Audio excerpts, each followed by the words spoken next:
네, 안녕하세요. 청년항공입니다. 자, 오늘은 25년도 강의를 시작을 해볼 거고요. 이 강의는 조종자 필기시험 합격을 위한 개념 강의다라고 보시면 되겠습니다. 파트 1은 항공법규입니다. 자, 항공법규 일반 처음 해볼게요. 중요한 부분을 일단 노란색으로 표시가 되어 있는데요. 항공법은요, 기본적으로 전 세계적으로 항공기가 이제 서로 간에 나라 간의 이동이 좀 많이 있기 때문에 어떤 특정한 나라의 법으로 모든 그 국제적으로 지켜야 할 모든 항공법을 다 만들 수는 없겠죠. 그래서 국제적으로 항공기는 어느 정도의 약속, 서로 간의 약속을 정해서 법을 만들었습니다. 그래서 항공은 국제성을 띌 수밖에 없으며 이에 따라 국내 항공은 필수적으로 국제적인 성격을 탈피하기 어렵다라고 되어 있는데 여기 부분이 이제 항공법 자체의 그 특이사항이 되겠습니다. 그래서 우리나라의 항공법에 대한 질문을 이제 시험 문제에서 받았을 때도 시험 문제에서 이제 그런 것들이 나왔을 때도 이런 부분들이 나올 수 있기 때문에 이 점 유의하셔서 공부해 주시면 되겠고요. 그 다음에 아이카오. 자, 국제민간항공기구를 줄여서 아이카오라고 하는데요. 이 아이카오는 뭐 하는 곳이냐? 국제민간항공협약이라는 곳을 만든 곳이다. 이 국제민간항공협약이 전 세계의 항공법의 이제 토대가 되는 하나의 이제 협약이다라고 보시면 되고요. 1944년 시카고에서 했던 시카고 회의의 결과로 이 국제민간항공협약이 만들어졌습니다. 자, 그 다음은 초경량 비행장치입니다. 우리가 이제 이 초경량 비행장치라는 거에 대해서 많이 헷갈려 하시는데, 초경량 비행장치라고 하는 것은 말 그대로 정말로 가벼운 비행장치다. 이렇게만 봐주시면 됩니다. 이제 항공기가 있고요. 그 다음에 이제 경량 비행장치가 있고, 그 다음에 초경량 비행장치가 있는데, 우리는 이 초경량 비행장치라는 것을 배우는 거고, 초경량 비행장치에는 정말 많은 종류들이 들어가 있거든요. 그 내용들 전부를 우리는 배우게 되는데 그 중에서도 무인 비행장치라는 종류를 앞으로 조금 더 꼼꼼하게 배우게 될 겁니다. 좀 더 자세한 내용들은 이제 계속 진행을 하면서 같이 보도록 하겠습니다. 자, 일단 우리나라의 항공법은요. 항공안전법, 공항시설법, 항공사업법으로 분리되어 있고요. 예전에 시험 문제로 공항시설법 대신에 항공시설법 이렇게 낸 적이 있는데 그거는 이제 우리나라의 항공법이 아니니까 유의하셔야 되겠습니다. 그 다음에 이제 사고와 관련된 법률로 항공철도사고조사위원회라는 것을 설치를 하고 있는데요. 자, 여기서 하나 정리할게요. 드론을 비행을 하고 있다가 사고가 발생이 되면요. 우리는 사고 신고를 어디다 하냐면 지방항공청에 하게를 됩니다. 지방항공청 뒤에도 나와요. 근데 그럼 지방항공청에 우리가 신고를 하게 되면은 사고 조사를 어디서 나오냐면은 이 항공철도 조사 사고조사위원회에서 나오게 된다라는 거를 꼭 기억을 해주셨으면 좋겠습니다. 그리고 이제 초경량 비행장치 종류들을 한번 꼼꼼하게 다 볼 건데요. 초경량 비행장치의 기준. 자, 초경량 비행장치 중에서 동력 비행장치라는 애는 1인승 기체이고 자체 중량이 115kg 이하이어야 합니다. 이 점 꼭 별표 치고 공부해 주시면 되겠고요. 동력 비행장치는 그냥 1인승 비행기 정도로 이해해 주시면 되겠고요. 자, 그 다음에 행글라이더. 그 다음 페이지에 있는 패러글라이더가 있는데, 잘 보시면 자체 중량이 70 동일하죠?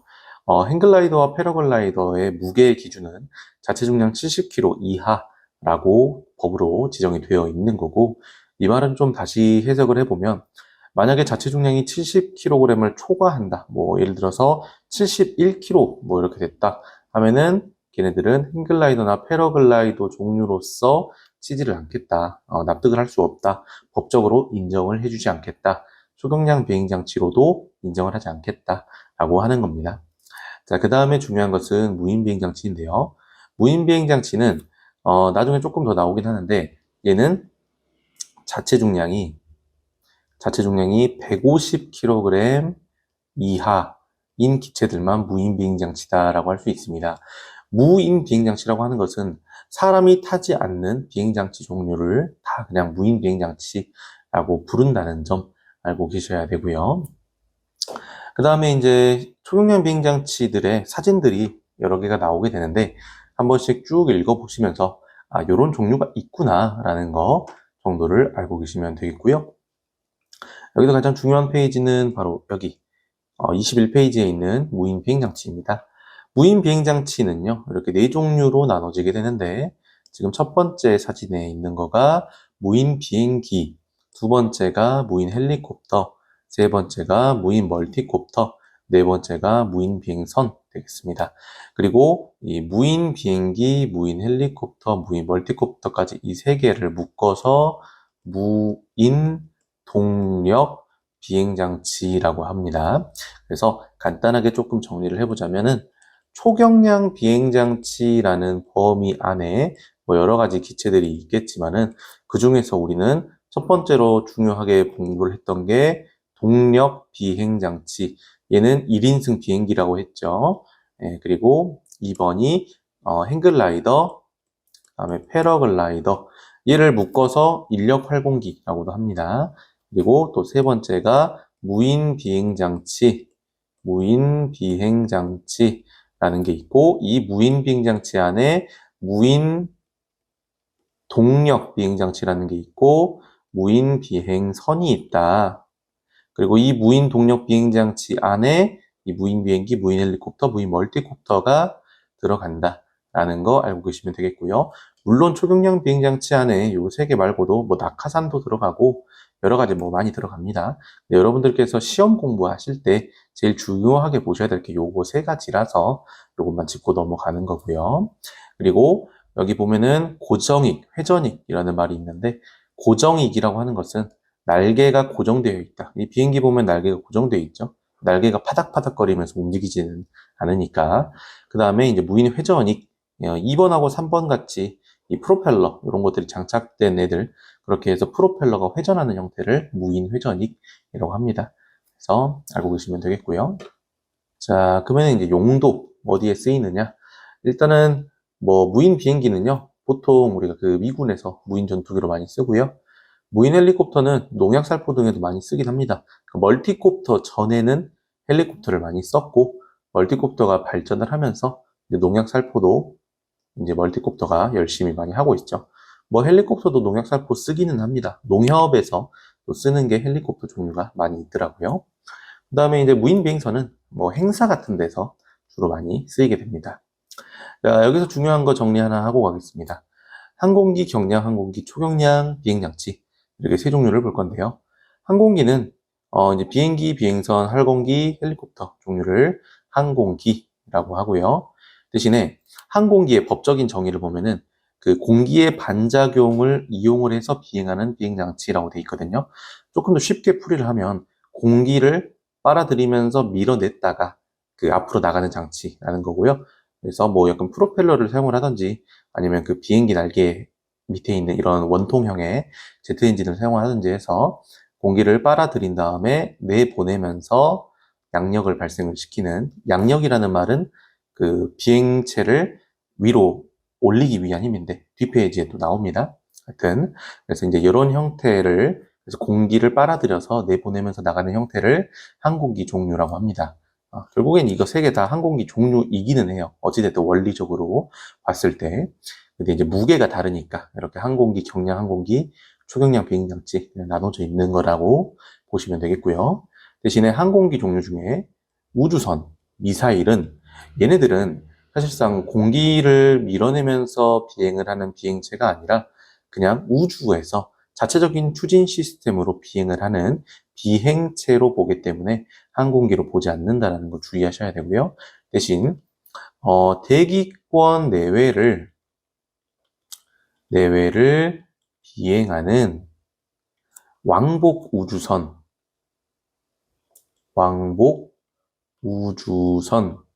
얘는 대기권 내외를 비행할 수 있다는 것은 공기의 반작용, 공기를 밀어내면서 앞으로 나갈 수 있는 장치이기 때문에 얘는 항공기로 들어가요. 이 대기권 내외를 비행할 수 있는 왕복 우주선은 항공기 종류로 들어가고요. 그냥 우주선은 비행체로만 포함이 된다는 거 주의하셔야겠습니다. 그리고 경량항공기는 읽어보시면 되고요. 초경량 비행장치에는 항공기와 경량항공기를 제외하고 동력 비행장치, 행글라이더, 패러글라이더 얘는 묶어서 인력활공기라고 했고요. 그다음에 무인 비행장치 이렇게 있습니다. 뭐 기구류 말고 낙하산도 있고 여러 가지가 있는데 하여튼 중요한 것은 여기 적혀져 있는 내용들입니다. 여러분들께서 시험 볼 때 중요한 내용들만 짚고 넘어가고 있고요. 그리고 한 가지 더, 지금 항공기에 보면 활공기가 나왔고요.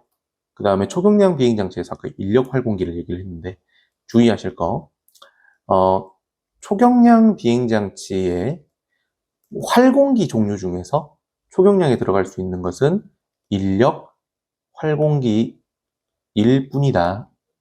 얘밖에 그 초경량 범위에 포함되는, 얘만 초경량 비행장치라는 범위에 포함이 되는 거고, 그냥 활공기 아니면은 뭐 그냥 초급 활공기 얘네들은 초경량 비행장치로 그 포함을 하지 않는다라는 거. 요게 굉장히 중요하니까 꼭 알고 계셔야겠습니다. 25페이지 보면은 기체 신고라는 내용이 나오는데요.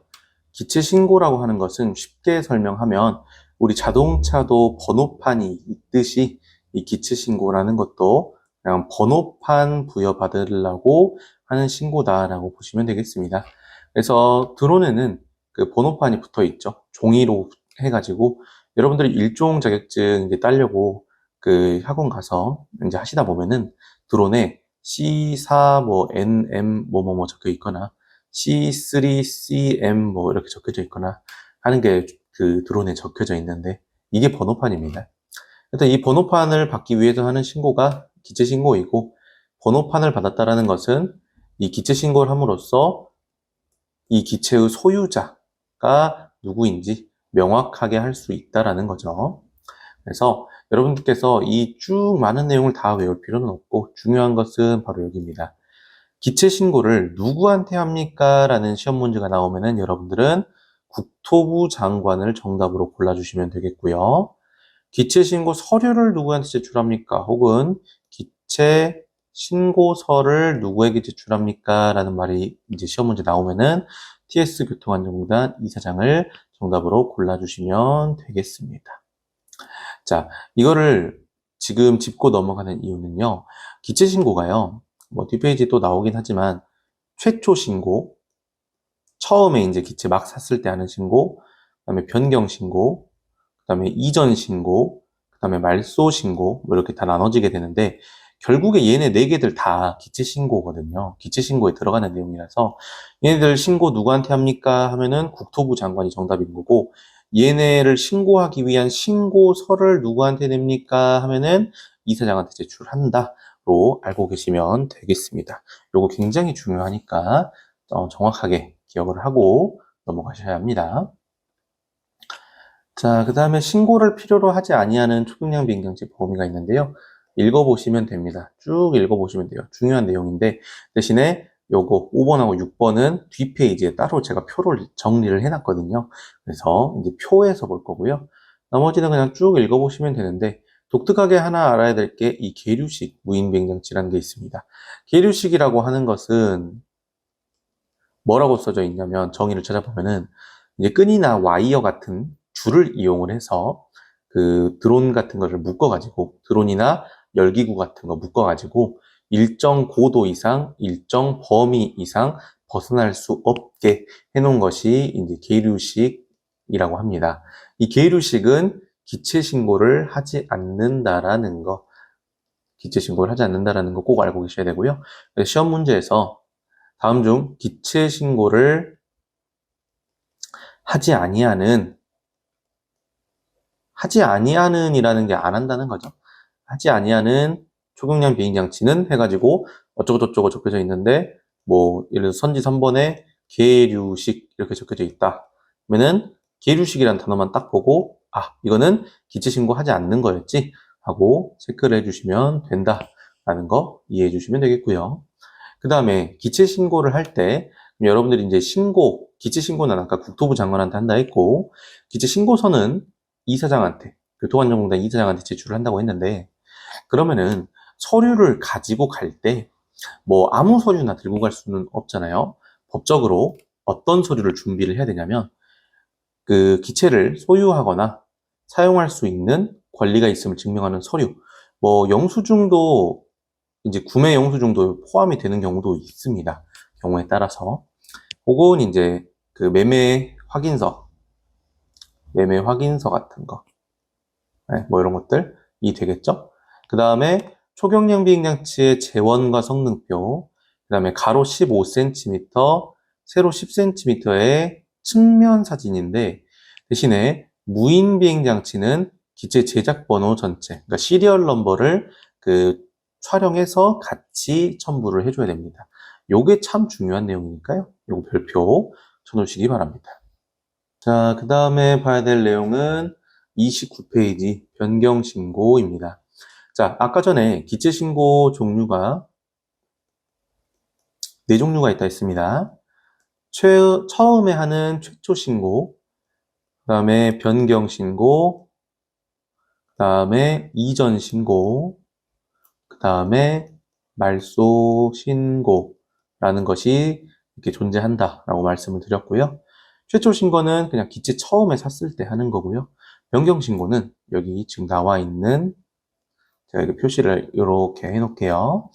네, 요 세 가지 경우 기체의 용도가 바뀐 경우는 뭐 예를 들어서 농업용으로만 쓰고 있던 드론을 갑자기 이제 교육하는 용도로만 쓰겠다 하는 거, 아니면은 소유자의 성명 명칭 또는 주소가 바뀐 경우.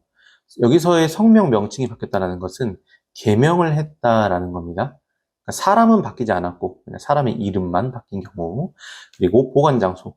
뭐 서울에서 보관을 하고 있었는데 갑자기 뭐 회사가 경기도로 이전을 해서 경기도 뭐 이천에 보관을 하겠다. 뭐 예를 들어서 이런 식으로 하게 된다 하면은 이제 이 셋 중에 하나라도 사유가 발생을 하면은 변경 신고를 해줘야 되는 거고요.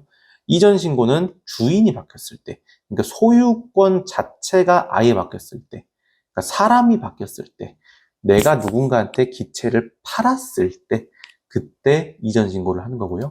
말소 신고는 그냥 기체를 그냥 사용할 수 없을 때, 그때 이제 말소 신고를 하는 겁니다.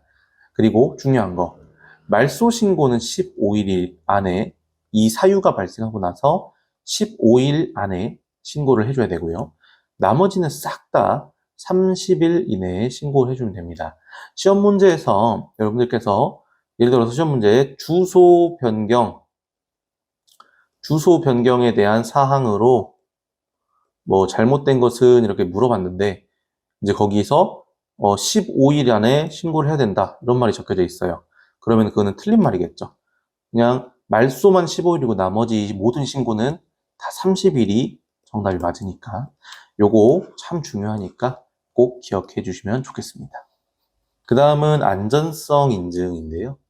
안전성 인증이라고 하는 것은 뭐 기체가 비행을 할 수 있는 기체인지 아니면은 비행을 하면 안 되는 기체인지 그런 것들, 이제 안전한지 불안한지 위험한지 그런 것들을 체크하는 거가 안전성 인증이라고 보시면 되겠고요. 자동차를 운전하시는 분들은 아시겠지만 뭐 2년이면 2년 몇 년에 한 번씩 그 교통안전공단 TS 검사소 가가지고 자동차 검사 받지 않습니까? 줄 서가지고 그런 거라고 보시면 되겠습니다. 그리고 이제 안전성 인증도 아까 기체 신고랑 마찬가지로 쭉 한번 읽어보시면 되는데 거기서 요 내용, 이 무인 동력 비행 장치하고 무인 비행선은 뒤에 표로 같이 정리해놨기 때문에 그거를 봐야 됩니다. 나머지 내용 중요하니까 일단 읽어보셔야 되고요. 그리고 추가로 더 안전성 인증은 국토부 장관의 승인을 받아서 진행을 한다라는 거 더 알고 계시면 되고, 두 번째, 안전성 인증을 안정성도 뭐 맞는 말이고 안전성도 맞는데 여튼 안전성 인증을 어디서 받아야 되느냐?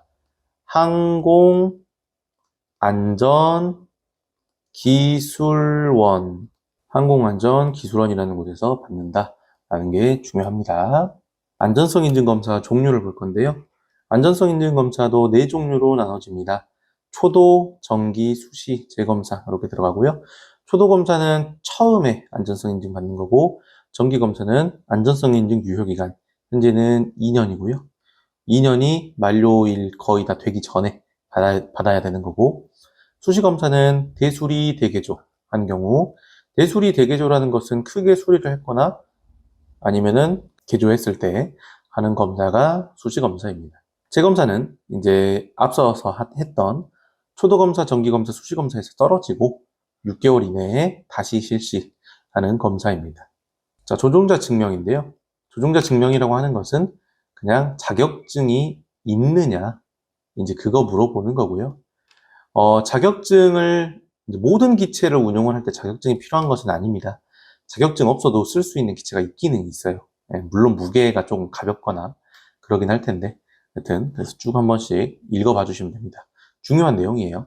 근데 무인비행장치 종류는 뒤에 표로 정리를 할 겁니다. 쭉 넘어가서 37페이지, 주류, 마약류 참 중요한데요. 주류나 마약류를 공부할 때 여러분들께 외우실 것은 혈중 알코올 농도와 효력 정지라는 겁니다. 효력 정지라고 하는 것은 면허 정지라고 생각하시면 돼요. 우리 음주운전하면 면허 정지도 있고 면허 취소도 있잖아요. 그래서 그렇게 생각하시면 되는데, 혈중 알코올 농도 0.02% 이상 0.06 미만이면 효력 정지 60, 0.06 이상 0.09 미만이면 120, 0.09 이상이면 효력 정지 180일에 이제 처하게 되고요. 그래서 외우실 때는 269, 60, 120, 180. 자, 이게 무슨 뜻이냐? 0.02, 0.06, 0.09부터 0.02부터는 효력 정지 60, 0.06부터 120, 0.09부터 180 이렇게 외워주면 된다라는 겁니다. 그 다음에 이 표가 정말 중요한데요. 아까 전에 계속 넘어갔던 부분이죠. 제가 표에서 계속 정리한다고 했던 그런 부분인데요. 이 표의 내용은 참고로 비사업용일 경우에만 해당이 된다는 거 추가로 알고 계셔야 되고요. 자, 우리는 이 표를 외울 때 가장 중요한 포인트가 제외 범위라는 겁니다. 자, 이게 무슨 말이냐? 여기 무게 2kg 이하에 들어가면은 이런 신고 안 해도 된다. 이런 내용입니다. 그래서 한번 쭉 읽어볼게요. 무인 동력 비행장치. 무인 동력 비행장치에는 무인 멀티콥터, 무인 비행기, 무인 헬리콥터가 들어가는데요. 얘네들은 최대 이륙 중량 2kg 이하 기체는 장치 신고를 하지 않습니다. 그 다음에 최대 이륙 중량 25kg 이하 기체는 안전성 인증도 안 받고 비행 승인도 받지 않습니다. 단 비행 금지 구역이나 비행 제한 구역 관제권 같이 너무나 중요한 공역 같은 데에서는 당연히 비행 승인을 받아야 하고요. 그리고 최대 이륙 중량 250g 이하 기체는 자격증 없이도 비행할 수 있다라는 게 여기 내용이고요. 자, 무인 비행선은 자체 중량 12kg 이하이고 길이가 7m 이하인 경우 이 세 가지 다 받지 않는다라는 거 꼭 기억해 주시면 되겠습니다. 주의하셔야 될 거 첫 번째, 무게도 잘 외워야 하지만 여러분들께서 무게 기준도 잘 봐야 됩니다. 무인 동력 비행 장치는 무게 기준을 최대 이륙 중량이라는 것으로 삼고요. 무인 비행선은 자체 중량이라는 것을 무게의 기준으로 삼습니다. 자체 중량은 그냥 말 그대로 기체의 자체 무게, 그냥 깡통 무게, 아무것도 탑재되지 않은 그냥 그 기체의 자체 무게를 이제 말을 하는 거고요. 최대 이륙 중량이라고 하는 것은 그 무게, 그 드론이 그 멀티콥터, 비행기, 헬리콥터 얘네들이 최대로 들 수 있는 무게라는 게 최대 이륙 중량입니다. 뭐 무인 멀티콥터 같은 경우에는 농약 뿌리는 거라고 하면은 농약을 탑재한 거가 이제 최대 이륙 중량에 포함이 되겠죠. 그래서 기체 무게가 예를 들어서 뭐 16.5kg이었는데 이러면 자체 중량이 16.5겠죠? 농약을 10리터를 넣어가지고 26.5kg가 되었다. 그래서 이게 최대 이륙 중량이다. 뭐 그렇게 재원표에 표시가 되어 있으면은 이제 이게 최대 이륙 중량이니까 이제 이거 이상으로는 탑재를 하면 안 되는 거겠죠. 그래서 이 부분 꼭 기억을 해 주셔야 시험 문제 푸실 때 어려움이 없을 겁니다. 그래서 뭐 예를 들어서 무인 비행기인데 최대 이륙 중량이 25kg입니다. 안전성 인증을 받아야 되나요? 물어보면은 아니요 라고 할 수 있다 라고 거가 중요하고요. 그 다음에 무인 비행선을 봤을 때 무게하고 길이 둘 다 나와 있고 이고라는 말이 붙어 있죠. 자, 이 말은 무게의 기준도 지켜줘야 되고 길이의 기준도 둘 다 충족을 시켜야만 이 세 가지를 하지 않는다라는 거지. 무게가 예를 들어서 12.1이 되거나 길이가 7.1 이런 식으로 정말 조금이라도 이 범위에서 벗어났다. 둘 중 하나라도 그 범위에서 벗어났다면 반드시 장치신고, 안전성인증, 비행승인, 조종자 증명 모두 다 받아야 된다라는 거. 그게 중요한 포인트가 되겠고요. 장치신고, 소유신고, 기체신고는 다 똑같은 말입니다. 이 점까지 같이 암기해 주시면 되겠습니다. 자, 초경량 비행장치 자격증 딸 때요. 응시 자격 연령인데요. 대부분의 모든 조종자 자격증은 자격증, 자, 조종자 자격증입니다. 조종자 자격증이고, 뭐, 무인 비행기가 됐던, 무인 뭐 비행선이 됐던, 무인 비행 헬리콥터가 됐던, 무인 멀티콥터가 됐던, 조종자는, 자격증 딸 때 만 14세 이상이면은 딸 수 있고요. 사종은 자격증이 아니라 수료증이라서 그 만 14세 이상부터 딸 수 있고, 자격증으로 취급하지 않기 때문에 이 점만 유의하시면 되겠습니다. 그리고 조종자는요, 우리가 여러분들이 1종, 2종, 3종 이렇게 나눠가지고 자격을 따게 되실 텐데, 최대 이륙 중량, 지금 여기는 무인 동력 비행장치를 말을 하고 있는 거고요. 무인 동력 비행장치에는 멀티콥터, 무인 비행기, 무인 헬리콥터가 들어가죠. 얘네들이 얘기를 하는 건데, 최대 이륙 중량 25kg 초과에서 자체 중량 150kg 이하는 1종에 해당하고요. 최대 이륙 중량 7kg 초과, 최대 이륙 중량 25kg 이하는 2종에 해당하고요. 그 다음에 2kg 초과, 7kg 이하 최대 이륙 중량입니다. 얘네들은 3종에 해당하고, 그 다음에 이제 2kg 이하 기체는 모두 4종에 해당을 합니다. 네, 그래서 1종을 따게 되면 여러분들은 여기 있는 거 다 몰 수 있어요. 2종을 따면은 2종 아래에 있는 것들은 다 몰 수 있고요. 3종 따면 3종 아래에 있는 거 다 몰 수 있습니다. 대신에 이제 요게 기준이 나눠져 있는 것은 이유는 여러분들께서 시험을 치를 때 그 시험 볼 기체들이 실제로 무게의 기준이 법적으로 이렇게 나눠져 있기 때문에 여러분들이 알고는 계셔야 된다는 겁니다. 그래서 만약에 여러분들이 1종 시험을 본다, 1종 조종자 자격증을 딴다고 하면요, 여러분들이 사용하는 기체는 반드시 최대 이륙 중량이 25kg을 초과할 수밖에 없다라는 점 꼭 기억해 주시면 되겠습니다. 자, 그리고 여러분들이 1종 자격증 딸 때 이제 아마 아시는 분은 아실 텐데 1종 무인 멀티콥터를 가지고 20시간을 비행을 해서 그 조종 시간 20시간을 꼭 충족을 시켜야만 실기시험을 볼 수가 있게 됩니다. 실기시험을 볼 수 있게 되는데, 근데 이런 경우도 있어요. 2종 자격증 따고 나서 그 다음에 나중에 1종 따려고 오시는 분들도 계시거든요.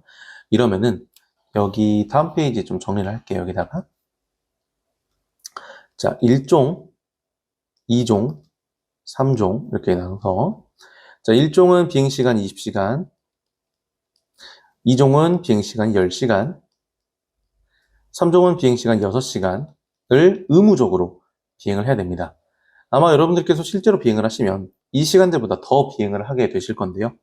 어찌됐든 여러분들께서 이 실기시험을 보려면 1종은 20시간, 2종은 10시간, 3종은 6시간의 시간을 필수적으로, 의무적으로 이수를 해서 실기시험을 봐야 하는데, 자, 1종 조종자 따려면 20시간 채워야 되고요. 근데 이런 경우가 있어요. 나는 2종을 땄어요. 2종 자격을 땄는데 나중에 1종을 하고 싶은 거예요. 이러면 이제 어떻게 되느냐. 이 시간, 10시간을 다 인정을 해주는 게 아니라 이게 하위에 있는 기체로 딴 거잖아요. 비행 시간을 채운 거잖아요. 그래서 절반만 인정을 해줘요. 그래서 5시간을 인정을 해줍니다. 10시간의 절반인 5시간을 인정을 해줘서 15시간 더 채워가지고 20시간 만들어서 1종 시험 보시면 되는 거고요. 3종 딴 사람이 2종 하려면은 6시간에서 절반, 3시간을 인정을 해주니까 7시간을 더 채워서 10시간 만들어가지고 2종 시험 보시면 되는 거고요. 3종 딴 사람이 1종 하고 싶으면은 3시간 인정받고 총 17시간 채워서 20시간 만들어가지고 실기시험을 보시면 되겠습니다. 그래서 요 내용이 방금 요거 제가 지금 그림 그린 게 아까 전에 있던 39페이지 내용입니다. 다 똑같은 내용이고요. 자, 그 다음에 지도조종자 볼게요. 지도조종자는 여러분들이 용어가 헷갈릴 수 있는데 지도조종자는 쉽게 생각하면 교관입니다. 교관. 네. 여러분들이 그 학원 가서 그 이제 여러분들 선생님 실기 비행 가르쳐주는 그 선생님들 그게 이제 교관이라고 하는데 그게 이제 지도조종자라는 거고요. 이것도 이제 자격의 이제 하나입니다. 이게 어떻게 되냐면 그 조종자가 있고요. 그 다음에 교관, 지도조종자 있고 그 다음에 실기평가 조종자라는 게 있고요. 그 다음에 실기평가 조종자 위에 조금 약간 이거는 자격증은 아니고 실기시험 평가위원이라고 해서 있습니다. 요거는 이제 2년에 한 번씩 그 시험을 다시 계속 치러가지고 그 이제 어떻게 보면 위촉직인데요. 이제 이 사람들이 조종자 시험, 실기시험 채점하는 사람들입니다. 네, 되기가 굉장히 어려워요. 이거는 경력도 많이 필요하고, 하여튼 그렇습니다.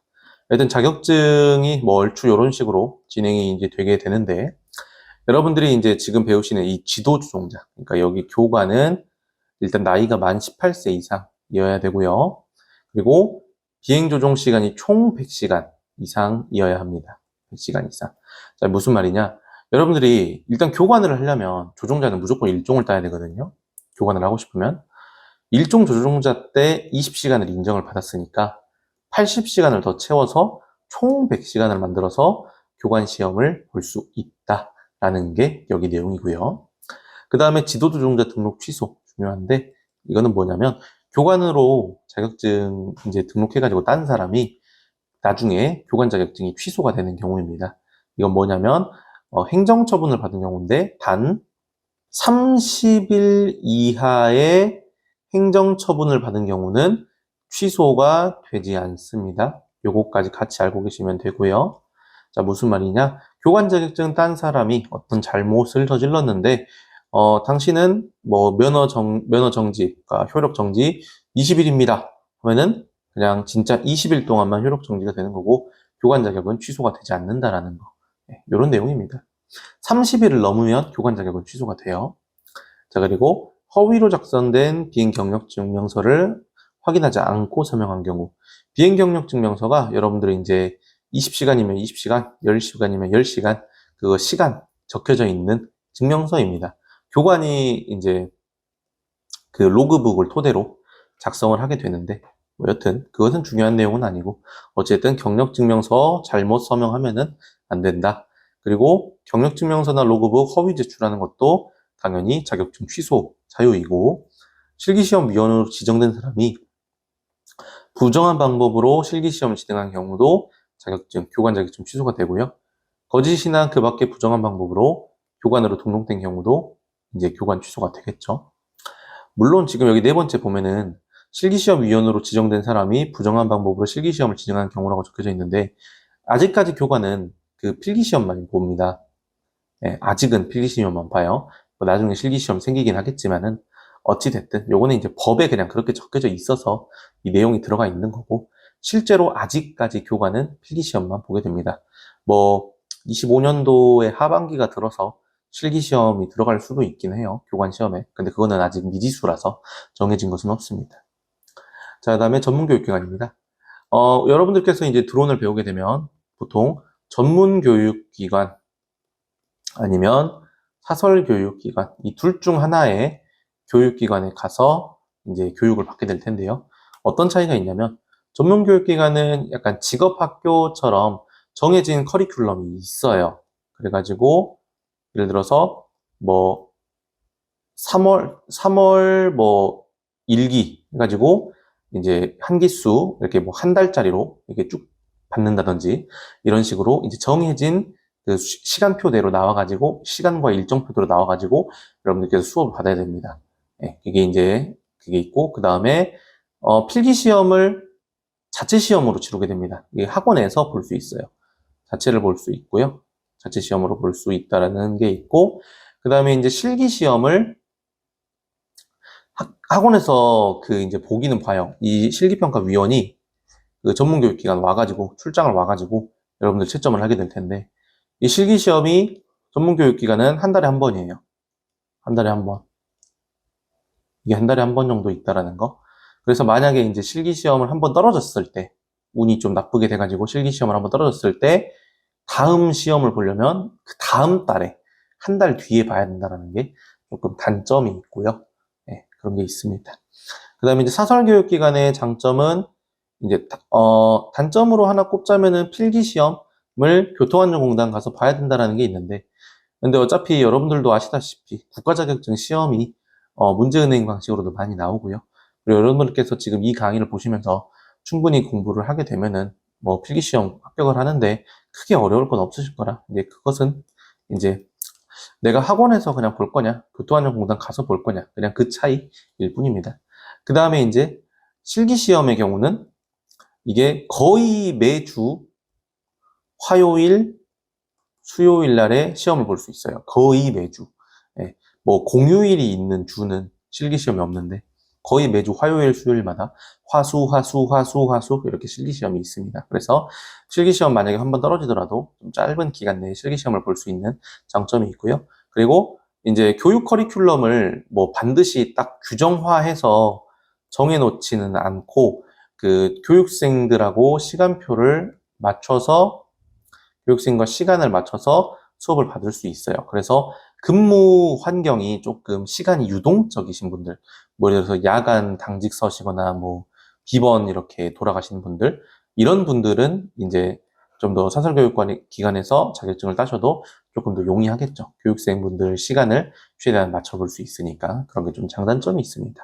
어쨌든 둘 다 똑같습니다. 그 결국에 자격증 발급하는 것은 그 TS 교통안전공단이기 때문에 어느 교육원에 가서 수업을 받던 간에 여러분들이 자격증을 발급을 받으면은 교통안전공단에서 발급을 하는 거라 결국 자격증 따는 것은 똑같은데요. 그냥 이제 뭐 각각의 특성이 있기 때문에 여러분들이 이제 여건에 맞는 곳을 가면 되는 거고, 여튼 이 전문교육기관을 여러분들께서 만약에 가서 아니 그 전문교육기관을 만약에 설립을 하겠다, 전문교육기관 하나를 내가 이제 만들어 보겠다라고 한다면은 이제 법으로 뭐가 적혀져 있냐면, 전문교육기관은요, 그 국토부 장관은 초경량 비행장치 전문교육기관이 초경량 비행장치 조종자를 양성한 경우 예산의 범위에서 필요한 경비 전부 또는 일부를 지원할 수 있다. 법적으로는 국토부 장관이 그 전문교육기관의 경비 일부나 전부를 지원할 수 있다라고 이제 되어 있습니다. 실제로 이게 받은 경우는 제가 잘 못 봤고요. 여튼 이런 게 이제 법으로 기재는 되어 있습니다. 그리고 전문교육기관을 지정을 받을 때는 지정 신청서를 쓰게 되는데, 아까 전에도 우리 기체신고 부분 공부했었을 때 기체신고서 아까 교통안전공단 이사장한테 냈죠. 자, 여기도 서류니까 공단에 제출하게 됩니다. 그리고 그 서류가 뭐냐? 이런 것들. 교관, 전문교관, 장비, 교육시설, 훈련계획, 교육훈련 규정, 이 내용들을 적어서 교통안전공단 이사장에게 제출을 해줘야 되고요. 그럼 전문교육관이 어떤 사람들이 있느냐? 여러분들은 무인비행장치만 보시면 돼요. 무인비행장치 조종경력 100시간 이상의 교관 과정을 이수한 교관 1명 이상, 지도조종자가 아까 교관이라 했죠. 그리고 무인비행장치의 경우 조종경력 150시간 이상의 실기평가 과정을 이수한 실기평가 조종자 1명 이상. 네, 이렇게 두 사람 다 있어야 이제 전문교관이 있다는 것을 인정을 받고 전문교육기관이라는 것을 설립을 할 수가 있고요. 그 다음에 시설과 장비를 보면은 강의실 및 사무실 1개 이상, 강의실도 있어야 되고 사무실도 있어야 되고 이착륙 시설 따로 필요하고 훈련용 비행장치 1대 이상. 이거는 무슨 말이냐? 1종부터 3종까지 한 대씩 다 있어야 된다. 그러니까 총 3대는 있어야겠죠. 1종, 2종, 3종. 네, 이런 것들까지 시설이 다 갖춰져 있어야 되고, 그 다음에 이제 비행장 같은 것도 뭐 비행장이 이렇게 있으면 뭐 펜스 쳐져 있어야 되고, 뭐 그런 시설 설비에 대한 내용도 있는데, 여튼 그래서 그런 것들이 다 되어 있어야만 전문교육기관으로 지정을 받을 수 있다라는 거가 끝입니다. 참고로 한 가지 더 뭐냐, 전문교육기관은요, 아까 전에 지금 인력을 보면 그 교관 인력을 보면은 실평, 그 실기평가 조종자 자격증 딴 사람 있어야 되고 교관 1명 있어야 된다고 말씀을 드렸죠. 사설교육기관은 교관 자격증 딴 사람이 한 명 있으면은 설립 가능합니다. 요게 이제 차이는 있어요. 네, 알고 계시면 되겠고요. 다음에 조금 넘어가서 요거는 그냥 한 번쯤 읽고 넘어가시면 되는데, 여러분들은 이제 아까 1종 20, 2종 10, 3종 6시간 이렇게 배운다고 했잖아요. 그래서 보면은 실기교육 실제로 그 경력 증명서 보면은 훈련은 이제 교관을 동반했을 때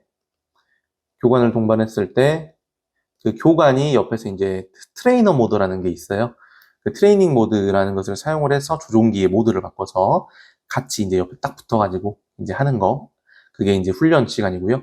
1종은 8, 2종은 4, 3종은 2시간 채워야 되고, 기장은 이제 교관이 안전을 위해서 같이 있기는 한데, 이제 트레이닝 모드가 아닌 그냥 일반 모드로 해가지고 조종자가 알아서 혼자서 이제 비행을 해보는 거가 기장입니다. 그래서 기장은 1종은 12, 이제 2종은 6, 3종은 4시간 이렇게 해서 총 20, 16시간을 만들게 된다는 거 알고 계시면 되겠습니다. 그 다음에 비행승인 보겠습니다. 비행승인 내용도 당연히 너무 중요하죠. 여러분께서 당장 비행을 할 때 비행승인을 받고 해야 되니까요. 대신에 자 내용을 보면요. 초경량 비행장치 전용 공역, 이거를 UA라고 하는데요. 줄임말로. 얘네들은 비행승인 없이 비행이 가능합니다. 무게에 상관없이 비행금지구역과 관제권에서는 사전 비행승인 없이는 비행을 할 수 없다라고 되어 있고요. 최대 이륙 중량 25km 초과 기체는 모든 공역에서 사전 비행 승인 후 비행이 가능하다. 즉, 초경량 비행장치 전용 공역도 최대 이륙 중량 25kg 이하 기체는 비행 승인 없이 쓸 수 있는데, 그런 게 아니라고 한다면은 이제 모든 공역에서는 25km 초과하는 기체는 비행 승인 받아야 된다라고 하는 겁니다. 초경량 비행장치 전용 공역이 드론 공원 같은데 라고 보시면 돼요. 드론 공원. 그리고 최대 이륙 중량 25kg 이하의 기체는 비행금지구역과 관제권을 제외한 공역에서 고도 150m 미만에서는 비행 승인 없이 비행 가능합니다. 자, 그리고 공공목적으로 드론을 운영하는 경우에는 그 비행 승인이 필요한 경우라도 유선으로 관할 기간에 승인받고 비행 가능하다. 자, 이게 무슨 말이냐? 원래는 비행 승인을 비행 3일 전에 이제 허가받고 신청을 해가지고 비행을 하게 되는데, 이제 갑작스럽게 이제 공공목적으로 쓰는 경우, 예를 들어서 군, 경, 소방, 혹은 이제 우리 행정공무원분들, 그런 분들이 갑작스럽게 이제 드론을 운용을 해야 되겠다 했을 때는 지방항공청에다가 전화해가지고 지금 저 여기 어디인데 뭐 소방서인데 그 사람을 뭐 찾아야 된다, 아니면 여기 불이 나가지고 당장 그 상태를 확인을 해봐야 된다, 공중에서. 그런 경우에는 그냥 지방항공청에 전화해가지고 허가 그냥 오케이 하고 전화했습니다 하고 비행하시면 됩니다. 그리고 자, 사람과 건축물 밀집 지역에서는 기체 중심으로 수평거리 150m, 가장 높은 장애물 기준 150m까지는 비행 승인 없이 비행 가능하다. 자, 이게 무슨 말이냐? 건물들이 뭐 이렇게 돼 있다라고 했을 때 가장 높은 지역에 150m, 그리고 가장 멀리 있는 건물에 150m를 정해가지고 이 범위 내에서는 여러분들이 비행을 할 수 있다라는 거고요. 그리고 특별비행 승인이라는 게 있는데, 특별비행 승인은 딱 2가지 경우만 받습니다. 야간 비행을 할 때 비가시권. 비가시권은 육안으로 확인할 수 있는 범위를 벗어났을 때, 내가 볼 수 있는 최대의 거리를 벗어났을 때가 비가시권인데, 이 2가지 경우에 해당됐을 때 받는 게 특별비행 승인입니다. 이것도 중요하니까 알고 계시면 되고요. 비행 승인 담당 기관도 참 중요합니다. 왜냐하면 기본적으로 여러분들께서 비행을 한다고 하면 어찌됐든 내가 있는 지역, 내가 앞으로 비행할 지역에 비행 승인 담당하는 기관 정도는 알고 계셔야 되니까 너무 중요한 내용이고요. 그 다음에 이제 촬영은 그 옛날에는 허가제였는데 신청제로 변경됐습니다. 요거까지 같이 알고 계시면 되고요.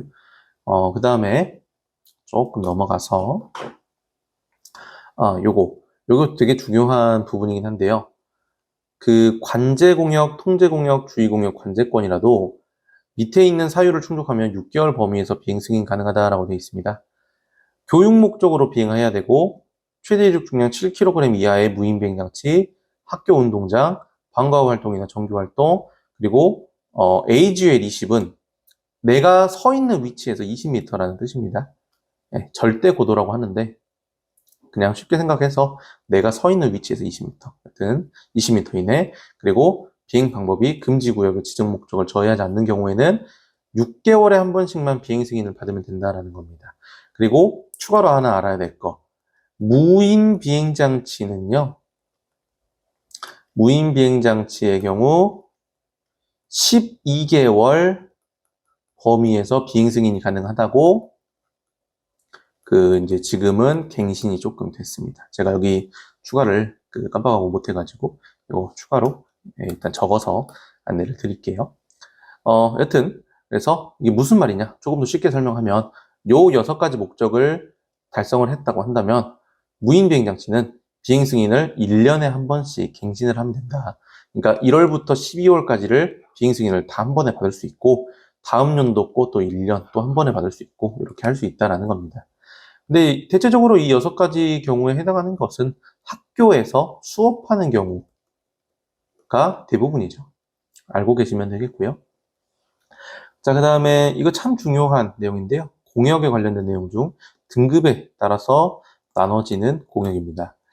그래서 요즘에는 이렇게 이제 다 짝지어가지고 D등급에 대한 설명 적혀져 있고 2등급 설명 적혀져 있고 C등급 설명 적혀져 있고 그런 것들을 많이 보지는 못했습니다. 하지만 어찌됐든 각각의 공역이 어떤 내용을 포함하고 있는지는 알고는 계셔야 되고요. 추가로 일단은 좀 요즘에는 어떤 식으로 나왔냐면 드론이 비행할 수 있는 공역은? 해가지고 물어봤어요. 이게 G등급이거든요. 네. 그래서 드론이 비행할 수 있는 공역은? 하고 시험 문제 물어보면은 G등급 골라주시면 되고요. F등급은 우리나라에서 운영을 하지 않습니다. 그 다음에 이제 관제 공역 중에서 제일 중요한 것은 A등급 공역이라는 거. 요게 이제 시험 나왔었을 때 최근에 화두였던 것 같습니다. 그래서 이 부분 중요하게 잘 봐주시면 되겠고요. 넘어가서 자, 여기도 참 중요합니다. 사용 목적에 따라서 공역을 나누는 건데요. 여기는 시험 문제가 어떻게 나오냐면 다음 중 관제 공역에 포함되지 않는 것은 다음 중 통제 공역에 포함되지 않는 것은 해가지고 이제 각각의 공역에 포함되어 있는 구역들을 이제 맞춰 보아라 라고 하는 거를 많이 이제 시험 문제를 냈었었고요. 또 뭐 나왔냐면 각각의 내용들을 이렇게 짝을 다 붙여가지고 다음 중 설명이 올바르지 않는 것은 이런 식으로 낸 적이 있었죠. 근데 이제 요거는 외우기가 좀 간단한 게요. 관제권은 뭐 많은 내용이 적혀져 있는데 그냥 관제탑, 그 공항의 관제탑 있잖아요. 관제탑 중심으로부터 반경 9.3km 이내를 관제권이라고 하고요. 관제구는 땅이나 해수면으로부터 200m 높이 정해가지고 그 위를 관제구라고 하고요. 비행장 교통구역부터 잘 보면은 교통은 교통, 조언은 조언, 정보는 정보, 금지는 금지, 제한은 제한, 초경량 제한은 초경량 제한, 훈련은 훈련, 군작전, 군사작전, 위험은 위험. 경계는 나머지 하나니까 그냥 외워주시면 되고요. 그래서 각각의 중요 멘트들이 다 들어가 있다는 거. 중요한 텍스트가 설명에 다 들어가 있다는 거. 참 이게 중요한 포인트가 되겠습니다. 여러분들 공부하실 내용 참 많을 텐데 암기를 이렇게 많이 해야 되는 것도 좀 번거롭잖아요. 그래서 제가 이거 공부하면서 봤던 내용들이라서 이런 것들 참고해서 암기를 잘 해주시면 더욱 좋겠습니다. 자, 그 다음에 사고와 보고에 대한 내용들을 볼 건데요.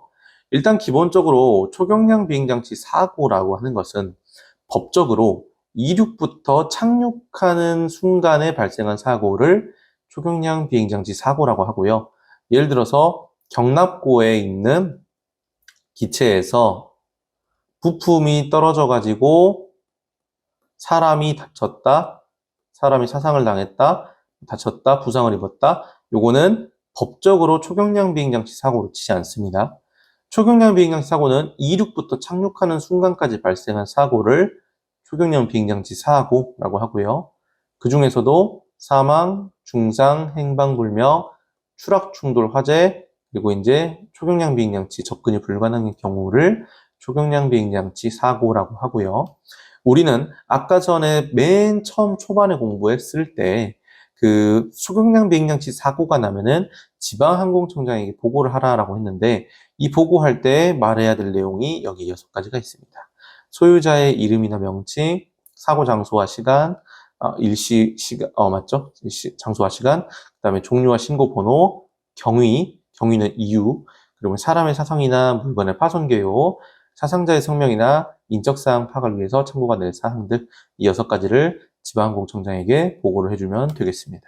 그 다음에 조종자 준수사항입니다. 참 중요한 내용이기도 하고요. 자, 몇 가지만 한번 짚어서 볼게요. 여러분들 거에서 공부를 하실 것 중에 좀 중요한 거가 첫 번째 포인트, 초경량 비행장치 조종자 준수사항이라고 돼 있죠. 무인 비행장치 조종자 준수사항이라고 안 돼 있죠. 여러분, 초경량 비행장치 조종자 준수사항에서요, 라하고 자에 해당하는 내용은 무인 비행장치 조종자는 안 지켜도 됩니다. 그래서 시험 문제에서 무인 비행장치 조종자 준수사항을 물어봤을 때 안개에 대한 내용이 나오거나 구름 거리 기준 이런 내용 나오면은 얘네들은 무인 비행장치 조종자는 안 지켜도 되니까 무인 비행장치 조종자 준수사항은 아니다라는 거를 딱 알면 되겠고요. 나머지 내용들이 이제 라하고 자를 제외한 거가 무인 비행장치 조종자 준수사항인 거고 초경량 비행장치 조종자 준수사항은 여기 있는 내용 다 포함한다 라는 겁니다. 쭉 보면요. 낙하물 투하 금지, 인구 밀집 지역이나 사람 많은 데서 비행 금지, 사람 건축물 많은 데서 위험하게 비행 금지, 안개로 육안으로 확인할 수 없는 상태에서 비행 금지, 야간 비행 금지, 그 다음에 관제 통제 주의 공역 같은 중요한 데서 비행 승인 안 받고 비행하지 말 것, 그리고 술 마시고 비행하지 말 것, 뭐 그 밖에 비정상적인 방법으로 비행하는 행위, 뭐 그런 거 하면 안 된다라는 거가 조종자 준수사항입니다. 넘어가서 특별 비행 승인 볼게요. 특별 비행 승인 아까 공부를 하긴 했습니다. 특별 비행 승인은 야간 비행 할 때나 가시권 밖에서 비행할 때 하는 거가 특별 비행 승인이라고 하는 거고요. fail safe라는 내용이 지금 특별 비행 승인에 들어가 있는데 fail safe가 뭐냐면 fail safe 어떤 위험한 상황이 생겼었을 때 예를 들어서 기체의 조종기와 기체의 신호가 끊겼거나 신호가 끊겼거나 아니면은 배터리가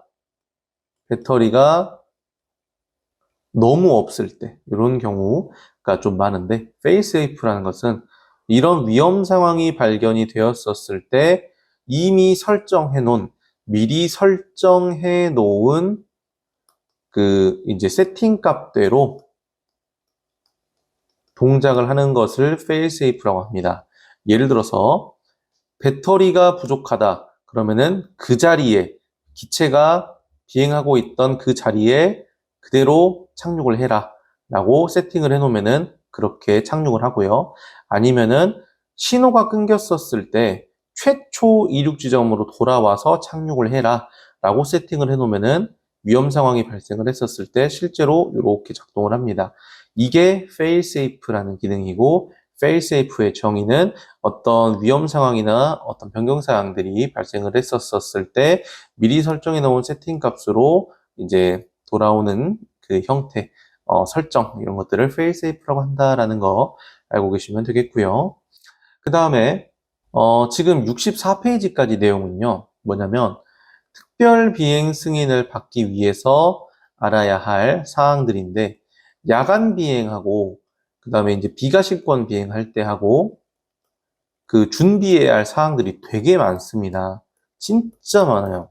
이거 다 외우려면 되게 머리 아플 정도입니다. 그래서 사실 요것들은 지금 뒤에 내용들 한번 쭉 보게 되면은 다 지금 적혀져 있습니다. 적혀져 있어서 쭉 읽어보고 암기하셔도 뭐 괜찮습니다만은 여러분들께서 만약에 공부할 시간이 조금 부족하다거나 내가 당장 뭐 내일 시험을 봐야 되는데 이것까지 외울 시간은 없을 것 같다 한다 하면은 이거는 그냥 과감하게 건너뛰우고 다른 것들 외우시는 게 훨씬 더 여러분들 합격의 확률을 높이는데 도움이 될 겁니다. 그래서 일단은 뭐 엄청나게 자주 시험이 나오는 내용은 아니고 진짜 뭐 맘먹고 시험 문제를 어렵게 낸다고 했을 때, 변별력을 갖춘다고 했었을 때 나오는 내용들이거든요. 이런 상세한 내용들은. 그래서 일단은 넘어가도록 하겠습니다. 그래서 뭐 충분히 읽어보시면 알 수 있는 내용이라서 일단 넘어갈게요. 그 다음에 적용 특례는 요즘에는 잘 나오지 않아가지고 넘어가고요. 보험은 한번 그냥 짚고 넘어갈 건데, 이게 무슨 내용이냐면, 항공보험에 가입을 했을 때는 일주일 이내, 7일 이내에 여러분들은 항공보험에 가입한 사실을 그 내용을 첨부해서 국토부 장관에게 서류를 제출해야 된다라는 겁니다. 네, 신고를 하라, 뭐 그런 내용이죠. 이게 중요하고요. 사업법은 조종자한테 사실 자주 내고 그러진 않습니다. 자, 그래서 이제 한 가지 알아야 될 것은 초경량 비행장 시 사업에는 사용사업, 초경량 비행장치 사용사업, 그 다음에 초경량 비행장치 대여업, 그 다음에 초경량 비행장치 레저 스포츠업이라는 게 있는데요. 이 세 가지 다 하는 경우에는 초경량 비행장치 사용하는 경우는 자본금이나 자산평가에 3천만 원이 준비가 되어 있어야 된다는 거, 이 정도만 알고 넘어가시면 됩니다. 그러니까 사업하려면 그 드론 가지고 사업하려면 3천만 원 있어야 됩니다라는 내용입니다. 간단하게 좀 정리하면. 자, 그리고 초경량 비행장치 사고를 조금 더 꼼꼼하게 볼 건데, 아까 전에 초경량 비행장치는 이륙부터 착륙하는 사이에 발생한 사고들만 초경량 비행장치 사고로 간주를 한다라고 말씀을 드렸잖아요. 그 중에서도 행방불명은요, 1년간 생사가 분명하지 않는 경우에 행방불명이라고 하고요. 30일 이내에 사망한 경우를 초경량 비행장치 사망사고로 간주하고요. 중상은 여기 아래에 해당하는 사유들만 초경량 비행장치 중상사고로 간주를 합니다. 뭐 예를 들어서 2도나 3도 화상을 입었는데 신체 표면에 5%를 초과하는 화상을 얻었다라고 한다고 했었을 때, 예를 들어서 1도 화상을 입었는데 신체 표면에 4%만 초과했다? 4%다? 그러면은 요거는 중상으로 치지 않는다라는 겁니다. 요거 알고 계시면 되고요. 그래서 암기해 주시면 되겠고,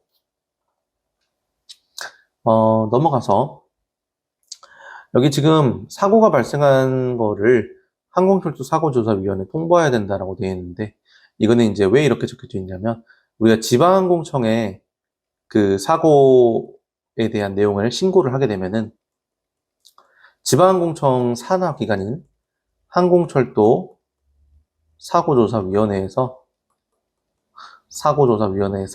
이제 조사를 나오게 되는 거거든요. 그러니까 자연스럽게 지방항공청에게 신고를 하면은 얘네들도 알게 되는 거죠. 그래서 이제 통보해야 된다라는 내용이 적혀져 있는 거고, 여러분들께서 외우실 때는 사고 신고할 때는 지방항공청에, 사고 조사는 항공철도 사고조사위원회에서 나온다라는 거 알고 계시면 되겠습니다. 자, 그 다음에 청문. 청문은 그 법적으로 내용을 들춰보면은, 청문에 대한 내용을 찾아보면요, 정의에 청문은 조사하다라는 내용이 적혀져 있습니다. 실제로 네이버 검색해도 나옵니다. 청문은 조사하다라는 뜻을 갖고 있는데요. 그 뉴스에서 나오는 청문회 할 때 청문이 이 청문입니다. 여튼 이 청문은 그러면은 이 사업법에서 왜 나왔느냐? 항공기든 뭐 초경량 비행장치든 어찌됐든 사업 등록 취소라는 것을 할 때 우리는 청문을 한다라고 얘기를 하고요. 추가로 알아야 될 거, 사업 자격 취소는 청문을 하는 것이 아닙니다. 이거 지금 가운데 말만 다르잖아요. 근데 요거 차이를 잘 알고 계셔야 됩니다. 시험 문제에서 사업 자격 취소인 경우 청문을 해야 된다 이렇게 나오는데, 그건 틀린 말이겠죠. 그런 거 시험 문제에서 잘 찾아내서 여러분들께서 정답을 채택을 해야 되기 때문에 요거 알려드린 거고요. 자, 그 다음은 이제 그 벌금 관련된 건데, 다 외우시면 좋긴 하겠죠. 근데 이제 벌금에서 제일 시험 문제 많이 나오는 게 뭐냐면, 요거, 그 다음에 요거, 그 다음에 요거, 그 다음에가 이거입니다. 초경량 비행장치 조종자 준수사항을 위반하면 300만 원 이하의 과태료에 처하고요. 그 다음에 조종자 증명 없이 비행하면, 자격증 없이 비행하면 400만 원 이하의 과태료. 안전성 인증 검사 없이 비행하면 500만 원 이하의 과태료. 안전성 인증도 안 받고 자격증도 없으면 1년 이하 직행 1,000만 원 벌금. 비행 제한 공역 승인 없이 비행하면 500만 원 벌금에 처합니다. 그리고 그냥 비행 승인 안 받고 뭐 비행 제한 공역 이외에 다른 지역에서 비행 승인 안 받고 하게 되면은 300만 원 이하의 이제 과태료에 처하게 됩니다. 과태료하고 벌금도 잘 보셔야 돼요. 왜냐하면 과태료는 돈만 내면 끝나는 거고 벌금은 그 빨간 줄 그어진다고 하죠. 그래서 범죄 경력 사실 확인조회 경찰서 가서 하면은 벌금 낸 거 내역 나옵니다. 그래서 그런 거가 차이가 있어서 이런 거 잘 주의해서 공부해 주시면 되겠고요.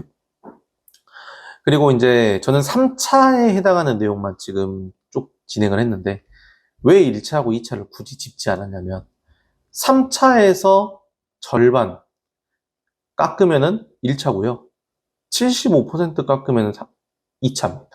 그래서 3차를 외우고 3차에 2분의 1, 그러니까 50%가 1차고 75%가 2차라는 것만 알고 있으면 되니까 3차만 잘 암기해서 계산만 잘 해주시면 시험 문제 푸시는 데는 어려움이 없으실 겁니다. 자, 여기까지가 파트 1 법규에 해당하는 내용이었고요. 법규가 조금 복잡하고 어렵습니다. 헷갈리는 내용들도 굉장히 많고요. 그래서 여러분들께서 공부를 할 때 조금 많이 어려워하는 부분이기는 해요. 근데 여러분들께서 암기는 꼭 하셔야 되니까 이 점 유의하셔서 진행해 주시면 되겠습니다. 자, 파트 1은 여기까지입니다. 감사합니다. 자, 파트 2 보겠습니다. 파트 2는요, 비행 운용, 여러분들께서 비행을 하기 위한 비행 원리에 대한 내용들이 담겨 있는 거가 이제 파트 2가 되겠습니다. 자, 첫 번째는 기체의 형식입니다. 쿼드, 헥사, 옥토, 도데카가 있죠. 프로펠러 4개를 쿼드콥터, 프로펠러 6개 멀티콥터를 헥사콥터, 8개는 옥토, 12개는 도데카라고 합니다. 얘네들은요, 모터가 고장나게 되면은, 쿼드콥터는 그 고장난 그 모터의 방향으로 기울어지면서 추락을 하고요. 헥사콥터는 고장난 모터의 방향으로 회전을 합니다. 옥토랑 도데카는 호버링은 가능한데, 호버링이 뭐냐면, 공중에 떠가지고 그냥 가만히 있는 것을 호버링이라고 합니다. 네, 가만히 있는 거. 위에 올라가가지고. 자, 프로펠러 종류, 이런 것들이 있고요. 자, 프로펠러 표기법이 조금 중요한데, 프로펠러를 실제로 보면은 프로펠러에 이렇게 숫자가 적혀져 있어요. 예를 들어서 뭐 2388 이렇게 적혀져 있는데 이 말은 무슨 말이냐? 앞에 숫자는 직경, 프로펠러의 직경, 그 뒤에 숫자는 피치라는 거고요. 직경이 23인치, 직경이 23인치고 피치는 여기 지금 88이라고 적혀져 있지만 8.8입니다. 8.8. 이런 식으로 프로펠러의 직경과 피치가 표기가 되어 있고요. 피치는 뭐냐면 프로펠러가 한 바퀴 회전했을 때 앞으로 기체가 전진한 거리를 피치라고 합니다. 여기서 주의하셔야 될 것은 피치는 실제로 전진한 거리를 피치라고 하는 게 아니라 이론적인 거리를 피치라고 합니다. 왜냐하면 실제로 얼마나 전진했는지 거리를 측정하려면 밖에 나가서 실비행을 해야 되는데 그렇기 때문에는 이제 바람 방향이 바뀔 때마다 거리 측정값이 달라지기 때문에 실제 거리로는 피치를 측정을 하지 않고요. 실내에서 이제 프로펠러 회전하면서 이제 이론적으로 이 프로펠러가 전진할 수 있는 거리가 어느 정도 되겠다라는 것을 측정을 하게 됩니다. 그래서 프로펠러의 피치는 프로펠러가 1회전했을 때 전진한 거리를 피치라고 하는데 이론적인 거리를 말하는 거고 이걸 조금 더 유식한 말로 기하학적 피치라고 합니다. 그 다음에 플러스로 고속비행은 고피치, 저속비행은 저피치 프로펠러를 장착을 해줘야 되는데요. 피치가 크다라는 것은 프로펠러 각도가 크다는 얘기입니다. 피치가 낮다라는 것은 프로펠러 각도가 좀 낮다라는 얘기고요. 그래서 외우실 때 저로 외워주시면 되겠습니다. 그래서 이런 프로펠러들이 효율이 좋다. 그래서 무조건 비행체에다가 고피지 프로펠러 낀다고 해서 좋은 것은 아니다. 어떤 속도로 비행을 하는 비행체에 있느냐에 따라서 효율이 조금씩은 차이가 난다. 자, 그 다음에 모터입니다. 모터에서 중요한 것은 여기 DC랑 BLDC인데요. DC 모터하고 BLDC의 차이는 브러쉬라는 부품이 있느냐 아니면은 없느냐 차이입니다. 브러쉬라는 부품은 원래 속도를 제어하기 위한 부품입니다. 물리적인 접촉을 통해서 이제 속도를 제어를 해주기 때문에 아무래도 소음과 마모가 심합니다. 그래서 DC 모터, 브러쉬가 들어가는 이 DC 모터는 소음과 마모가 심하고요. 저항이 커서 열도 많이 생기고 내구성이 많이 떨어져요. 근데 BLDC는 브러쉬리스 모터, 브러쉬가 없는 모터거든요.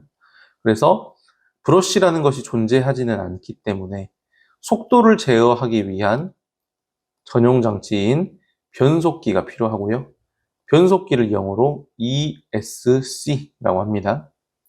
그래서 얘는 전자적으로 속도를 제어를 해줍니다. 뭐 예를 들어서 전류 값을 조금 높게 주던지 낮게 주던지 하면서 속도를 제어를 해주는 거죠. 그렇게 전자적으로 제어를 하다 보니까 물리적인 접촉이 없어서 그 저항도 적고 접속 손실이나 그런 것들이 적어요. 그래서 에너지 효율이 전반적으로 좋습니다. 그래서 대부분 드론에 사용하는 모터들은 BLDC 모터, 브러쉬리스 모터이고요. 그리고 이제 또 최근에 어떤 것도 시험 문제 나왔냐면은 드론에 사용하기 적합한 모터는 하고 이렇게 물어봤는데 그 1번에 뭐 가솔린 모터, 2번에 그 로터리 모터, 3번에 전기 모터, 가솔린 엔진이죠. 가솔린 엔진, 로터리 엔진, 전기 모터, 그 다음에 4번에 그 제트 엔진 이렇게 나왔는데 이런 거 나오면 정답은 그냥 전기 모터 골라주시면 됩니다. 왜냐면은 물론 그거를 쓰는 엔진 형식을 쓰는 드론들도 있습니다. 요즘에는 전기 모터가 워낙에 잘 나와서 전기 모터를 쓰는 그 드론들이 좀 많이 나오기 때문에 이런 거 나오면 전기 모터 정답으로 골라주시면 되겠습니다. 그 다음에 1차 전지, 2차 전지는 요즘 잘 안 나와서 넘어가고요. 배터리 취급 시 주의사항이 있습니다. 배터리는 기본적으로 전기 제품이기 때문에 습한데 보관하면 안 될 거고 찌그러진 거 사용하면 안 됩니다. 그리고 셀당 충전된 전압 차이가 심할 경우 사용 금지라는 말이 있는데 이게 무슨 말이냐면 배터리를 보면 공간이 이렇게 나눠져 있거든요. 이거 하나하나를 우리는 셀이라고 합니다. 이 셀이 똑같이 10이라는 양이 차 있어가지고 배터리를 쓴다고 가정하면 다들 똑같이 19, 87, 65, 43, 21 해가지고 똑같이 0으로 떨어지니까 그 배터리를 잘 쓰기가 용이한데 예를 들어서 5, 10, 10이라는 양만큼만 배터리가 충전이 돼 있었다고 가정을 해볼게요. 이렇게 되면은 배터리를 썼을 때 5, 4, 3, 2, 1 하고 떨어지게 되고 첫 번째 셀은 두 번째하고 세 번째 셀은 19, 87 이렇게 떨어지니까 첫 번째 셀이 0이 돼버렸을 때 나머지 셀이 5라는 값이 남아요. 근데 이렇게 되어도 하나의 셀이 0이 돼버렸기 때문에 이 배터리는 방전이 되었다라고 판단이 됩니다. 그래서 드론이 비행을 하다가 갑자기 추락을 하는 경우도 있어서 셀당 충전된 전압 차이가 심할 경우 사용을 하지 말라라고도 하고요. 장기 보관할 때는 40에서 내지 50% 정도로만 충전해서 보관을 하게 되어 있습니다.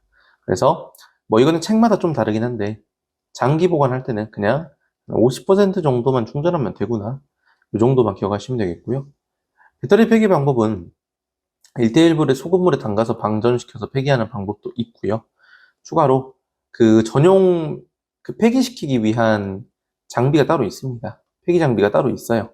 아니면은 그 전구 같은 거에 그 꼬마 전구에 연결해가지고 그 배터리 다 써버리는 방법도 있는데 여튼 이런 경우가 있다라는 거 알고 계시면 되겠고 배터리는요 기본적으로 아마 여러분들께서 드론에서 사용하는 배터리는 거의 6셀짜리 배터리 하나에 셀이 6개짜리가 들어가 있는 거 6셀짜리 배터리 사용하실 건데 한 셀당 전부 충전됐을 때 전압은 4.2V 완전 방전되면 3.2V, 50% 정도 충전되면 3.7V의 전압값을 갖게 된다는 거 알고 계시면 되겠고요. 멀티콥터에서 가장 많이 쓰는 배터리는 리튬 폴리머이지만 다른 배터리들도 사용은 가능하기 때문에 요거까지도 같이 암기해 주시면 되겠습니다. 그 다음에 유체인데요.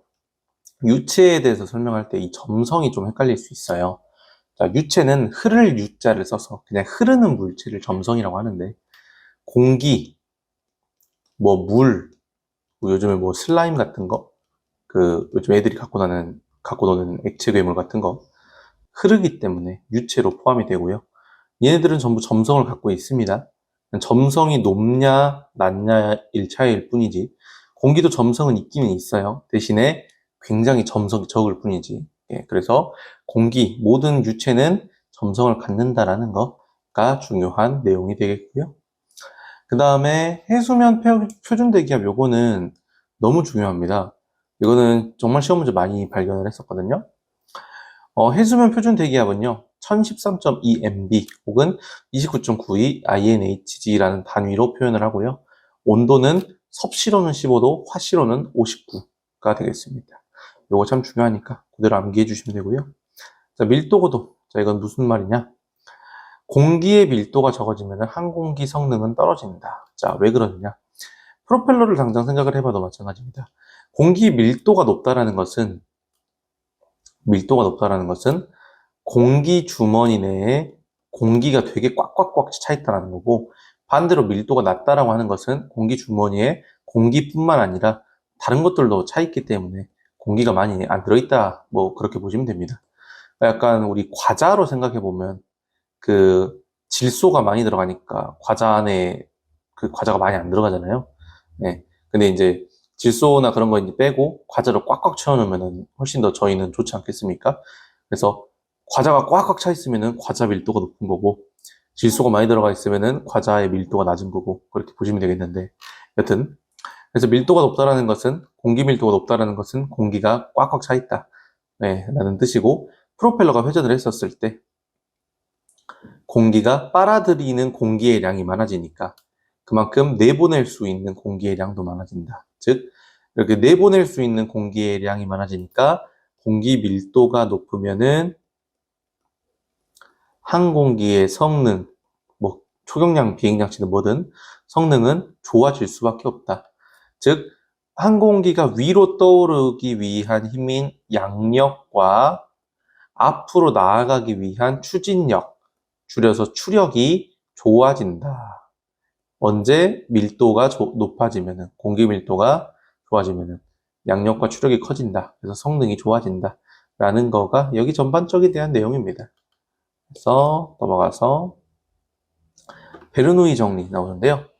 베르누이 정리를 간단하게 설명하면, 이 베르누이라는 사람이 이 관에 공기를 투과시켰을 때 가운데를 찌그러뜨려 가지고 봤을 때 찌그러진 부분하고 평평하게 잘 펴져 있는 부분하고 공기 지나가는 그 양이 똑같을까 하고 물어보는 건데, 실제로 이제 실험을 했습니다. 실험을 했는데 어떤 결과가 있었냐면, 처음에 가설을 세울 때는 2번 공간을 진행할 때는 당연히 면적이 줄어들었으니까 공기가 지나가는 양이 적어지겠지 라고 판단을 했는데, 실제로 실험을 하고 나니까 1, 2, 3번의 공기 투과량은 결국에 똑같았습니다.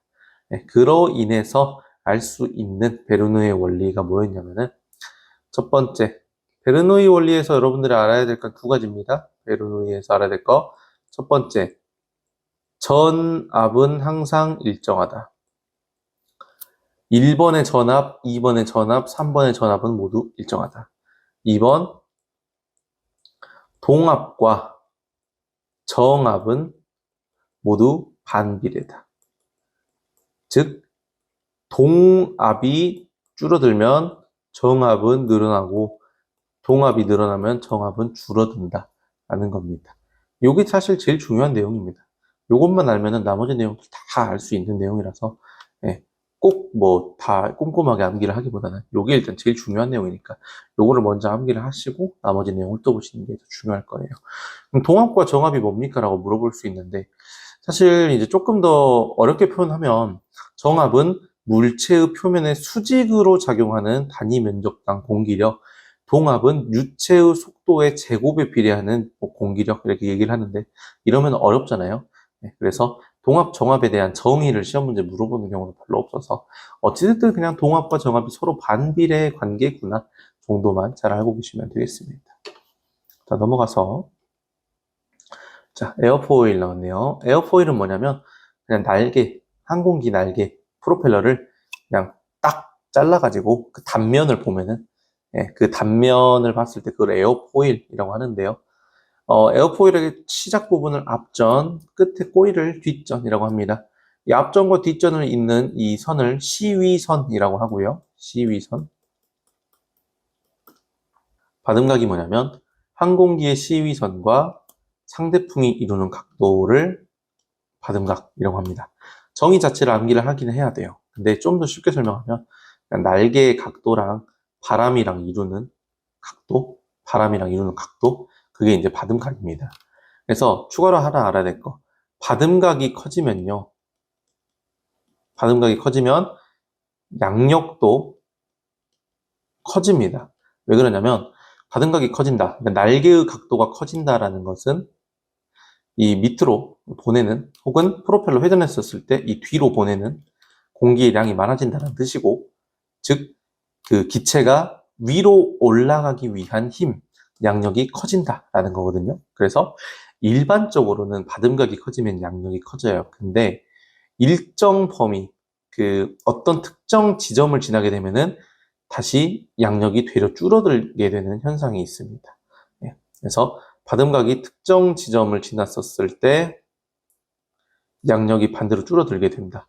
그래서 바람각은 시위선과 상대풍이 이루는 각이고 날개랑 바람이 이루는 각도이고, 바람각이 커지면 양력이 커지는데 특정 지점을 지나면은 양력이 줄어든다라는 것까지 알고 계시면 되고요.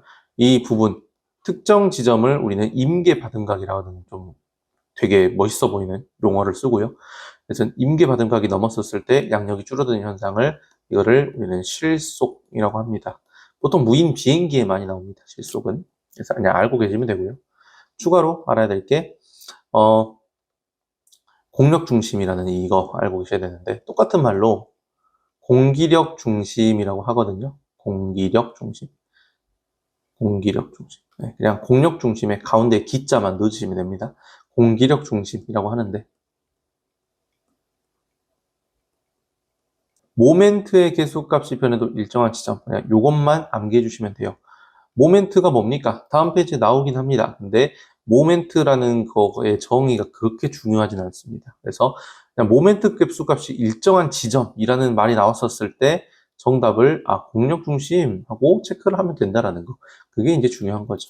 여러분들은 원리를 100% 외워가지고 뭐 드론을 만들려고 하는 게 아니라 그냥 시험 합격하려고 지금 공부하시는 거니까.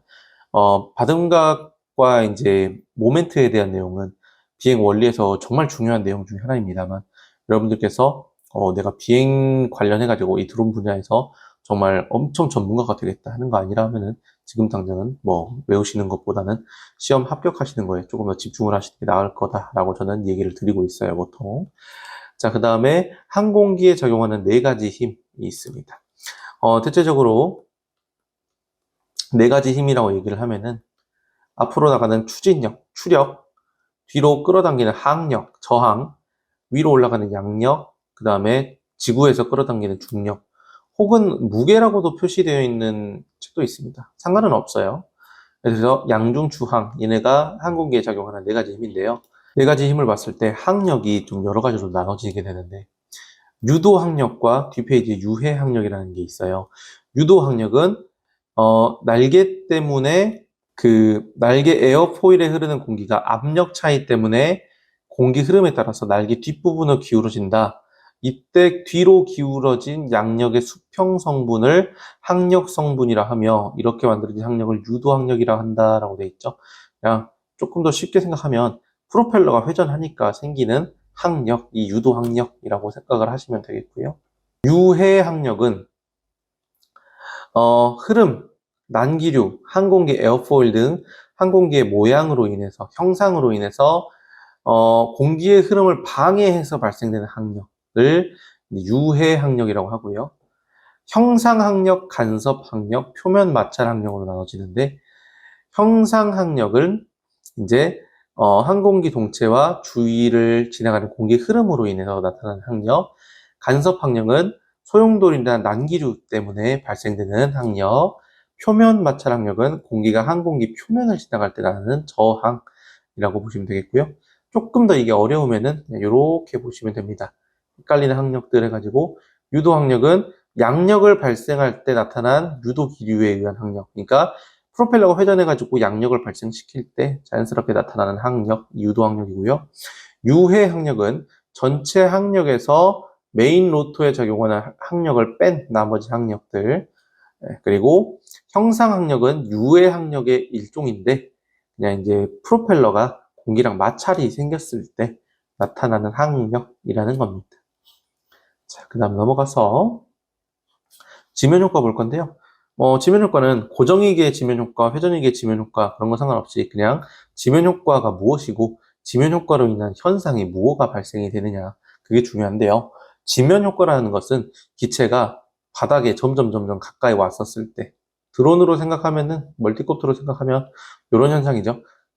바닥에 점점 내려오고 있었을 때 발생되는 현상인데, 프로펠러가 불게 되면은 이렇게 밑으로 바람이 불거든요.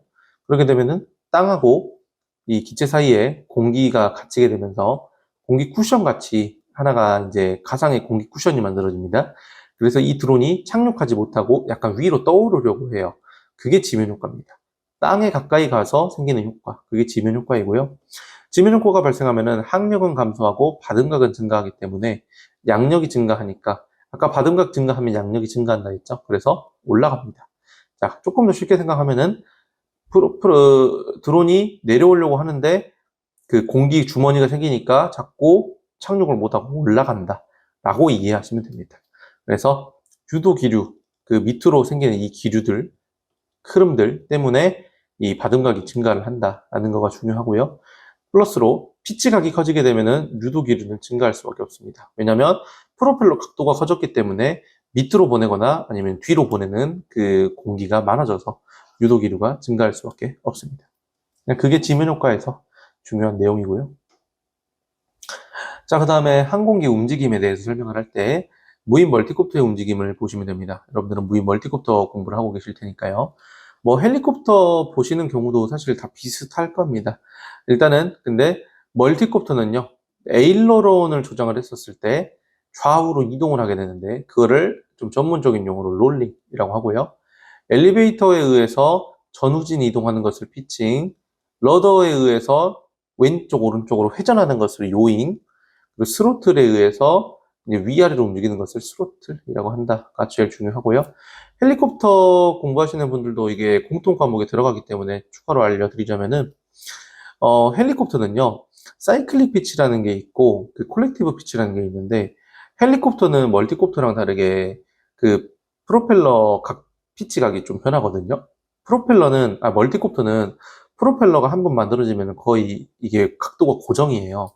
근데 헬리콥터는 그러진 않아요. 각도를 변화시킬 수 있거든요. 그래서 그 이제 스와시 플레이트라는 그 볼 같은 게 하나 있어요. 부품이 이렇게 있고 이렇게 길게 하나 막대 뻗어가지고 이렇게 해서 여기가 살짝씩 돌아가고, 이게 약간 프로펠러 이런 식으로, 헬리콥터가 약간 보면 이런 식으로 돼 있거든요. 네, 좀 그림을 못 그리긴 했는데, 여튼 헬리콥터는 요거를 사용을 해가지고 이제 움직이게 됩니다.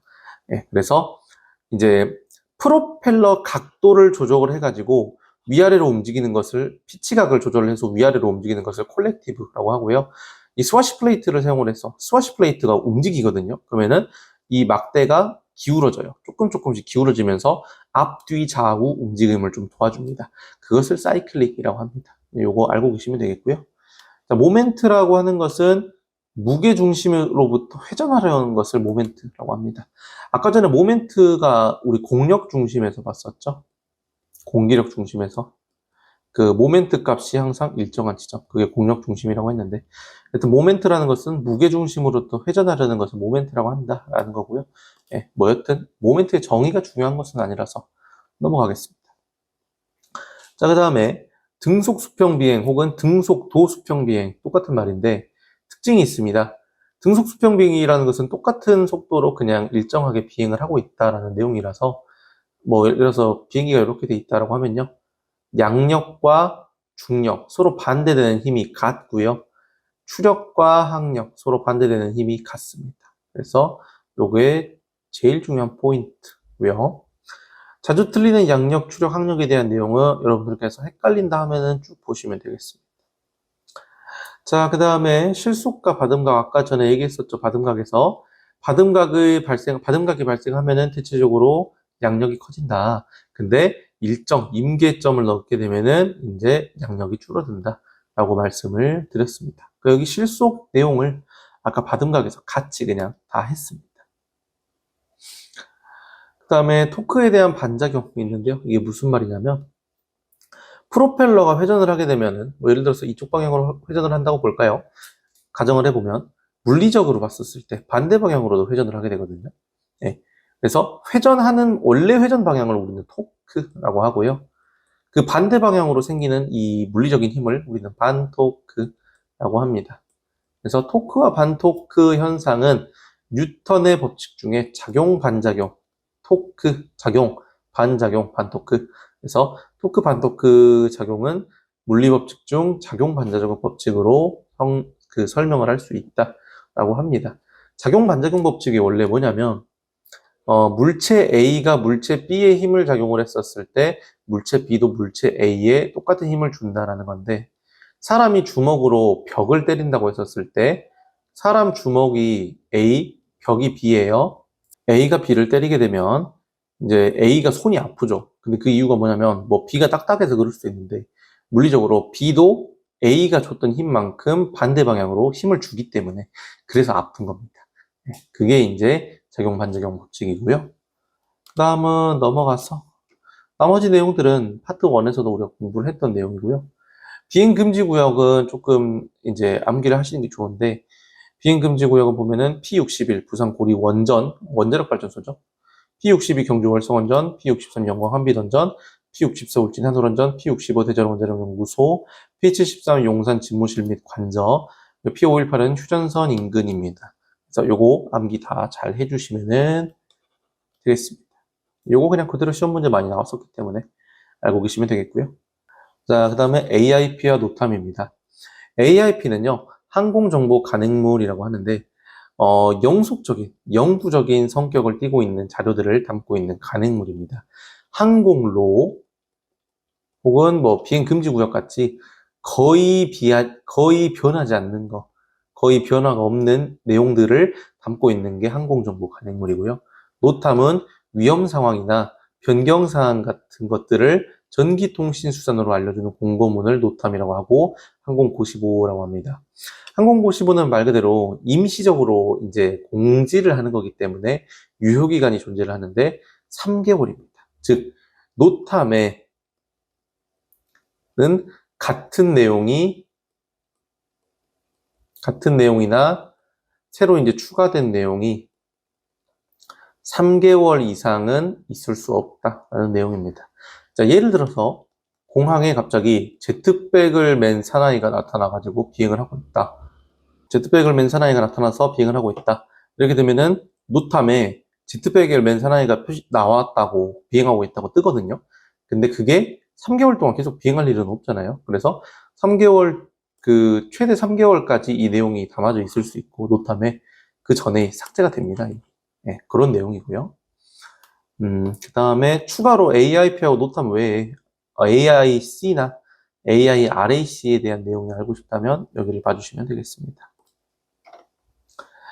그 다음에 이제 무인 비행 장치 내용 중에 비행 모드에 대한 설명을 하나 할 건데요.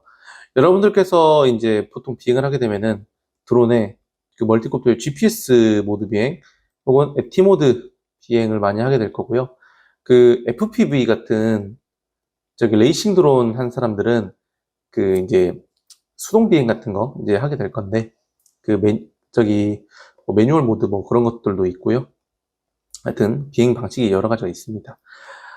근데 여러분들께서 주로 비행하시게 될 것은 GPS랑 AT거든요. 특히 이제 자격증 시험 준비하실 때 하게 될 것들은.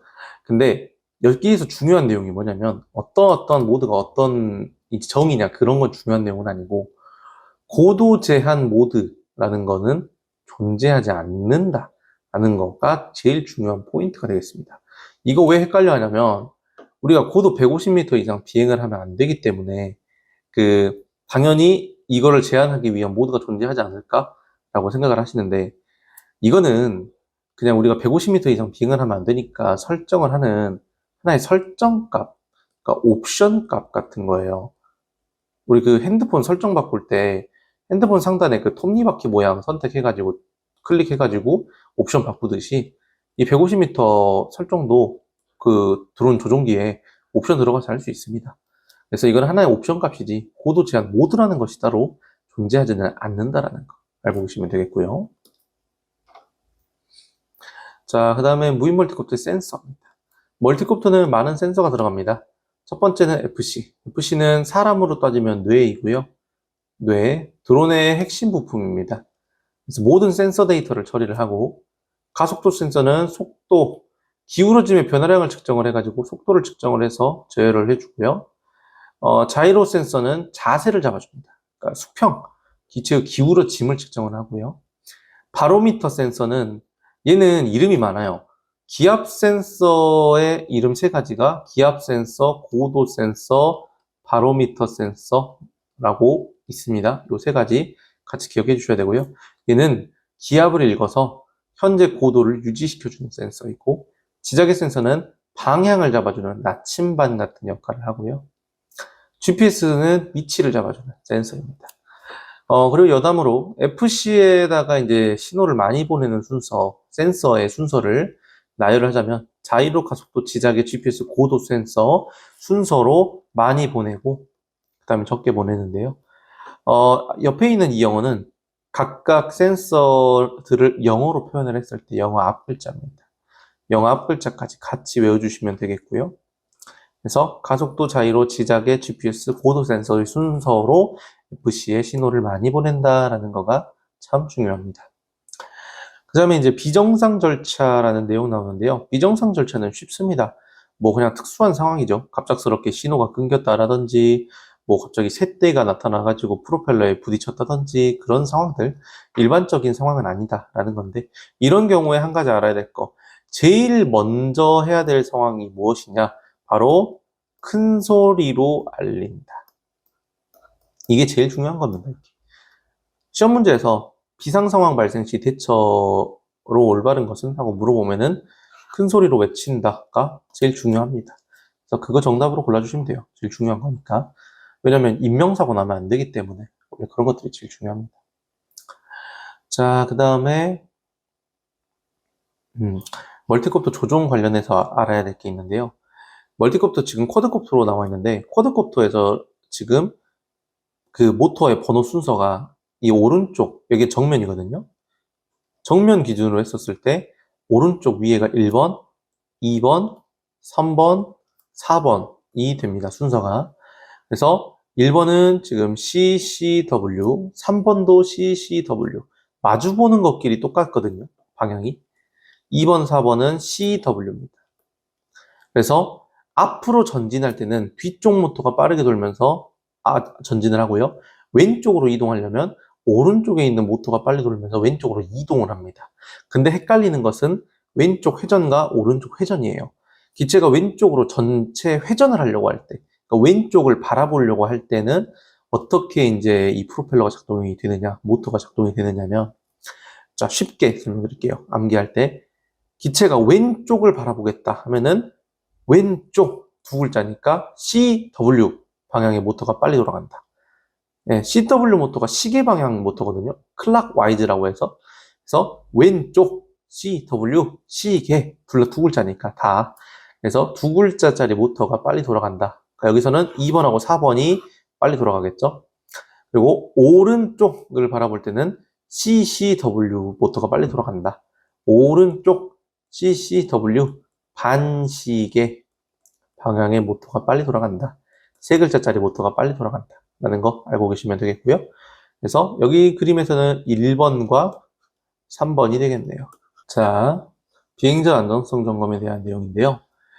쭉 읽어보시면 충분히 알 수 있는 내용입니다만, 여러분들께서 헷갈릴 수 있는 게 이 윤활유 점검이거든요.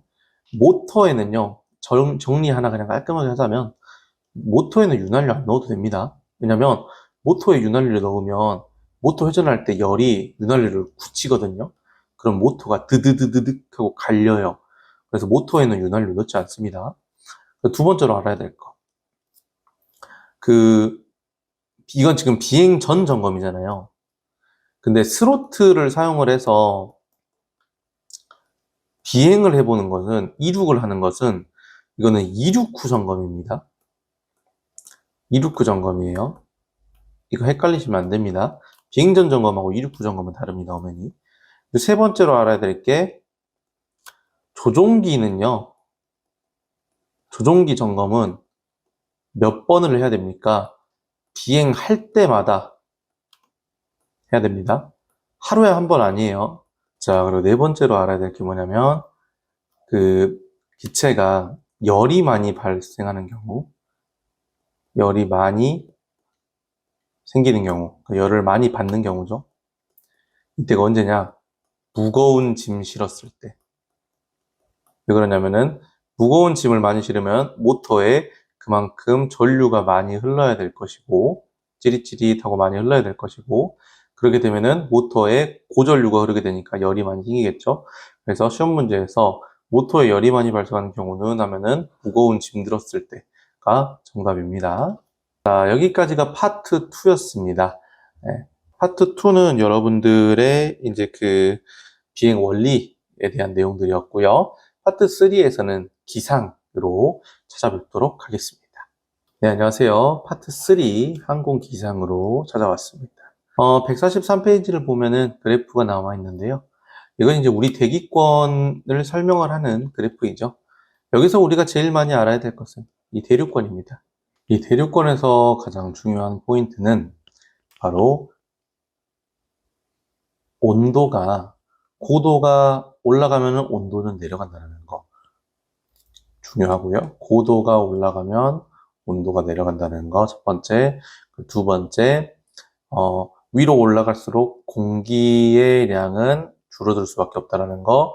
그리고 세 번째, 기상현상이 제일 많이 일어나는 곳가 대류권이라는 거. 요게 이제 가장 중요한 세 가지 포인트 되겠습니다.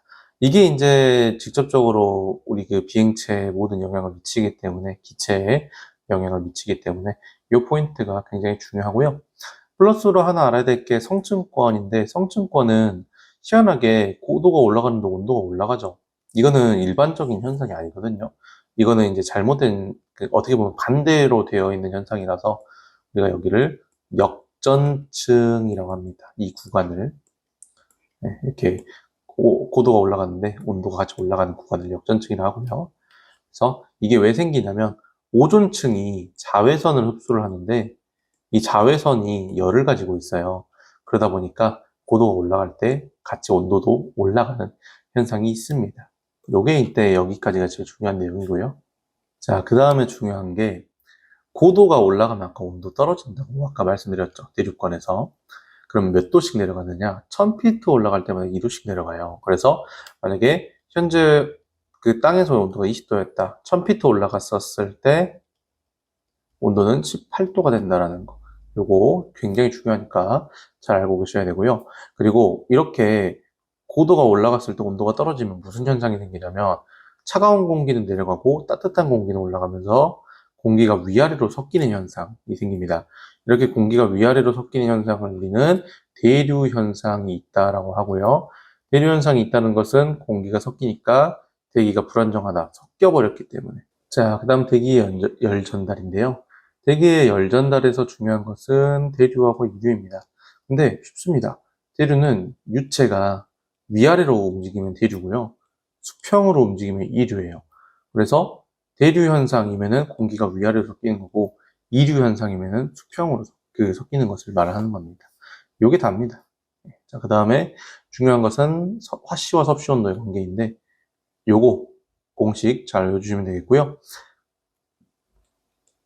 그래서 섭씨 영도는 화씨로 32가 됩니다. 자, 그 다음에 이슬점 온도라고 나와 있는데요. 영어로 듀포인트라고 하고요. 습도 관련한 내용 중에 이 이슬점 온도라는 것은 뭐냐면 공기 중에 수증기가 포화되기 위하여 냉각되어야 하는 온도라고 되어 있습니다. 그래서 요거 그냥 정의 그대로 암기해 주시면 되겠고요. 자, 그 다음에 여기서 이 그림 너무 중요한데요. 저기압의 바람 구조입니다.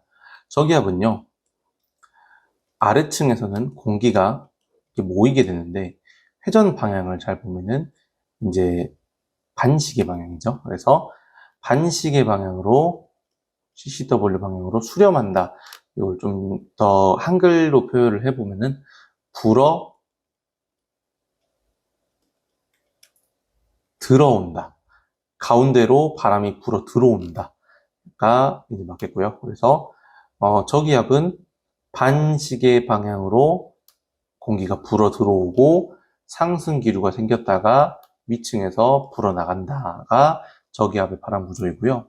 고기압은 그냥 그 반대입니다. 시계 방향으로 불어 나간다. 그 다음에 하강 기류에 상층에서 공기가 모아진다. 요게 이제 답니다. 근데 요게 되게 중요한 내용이에요.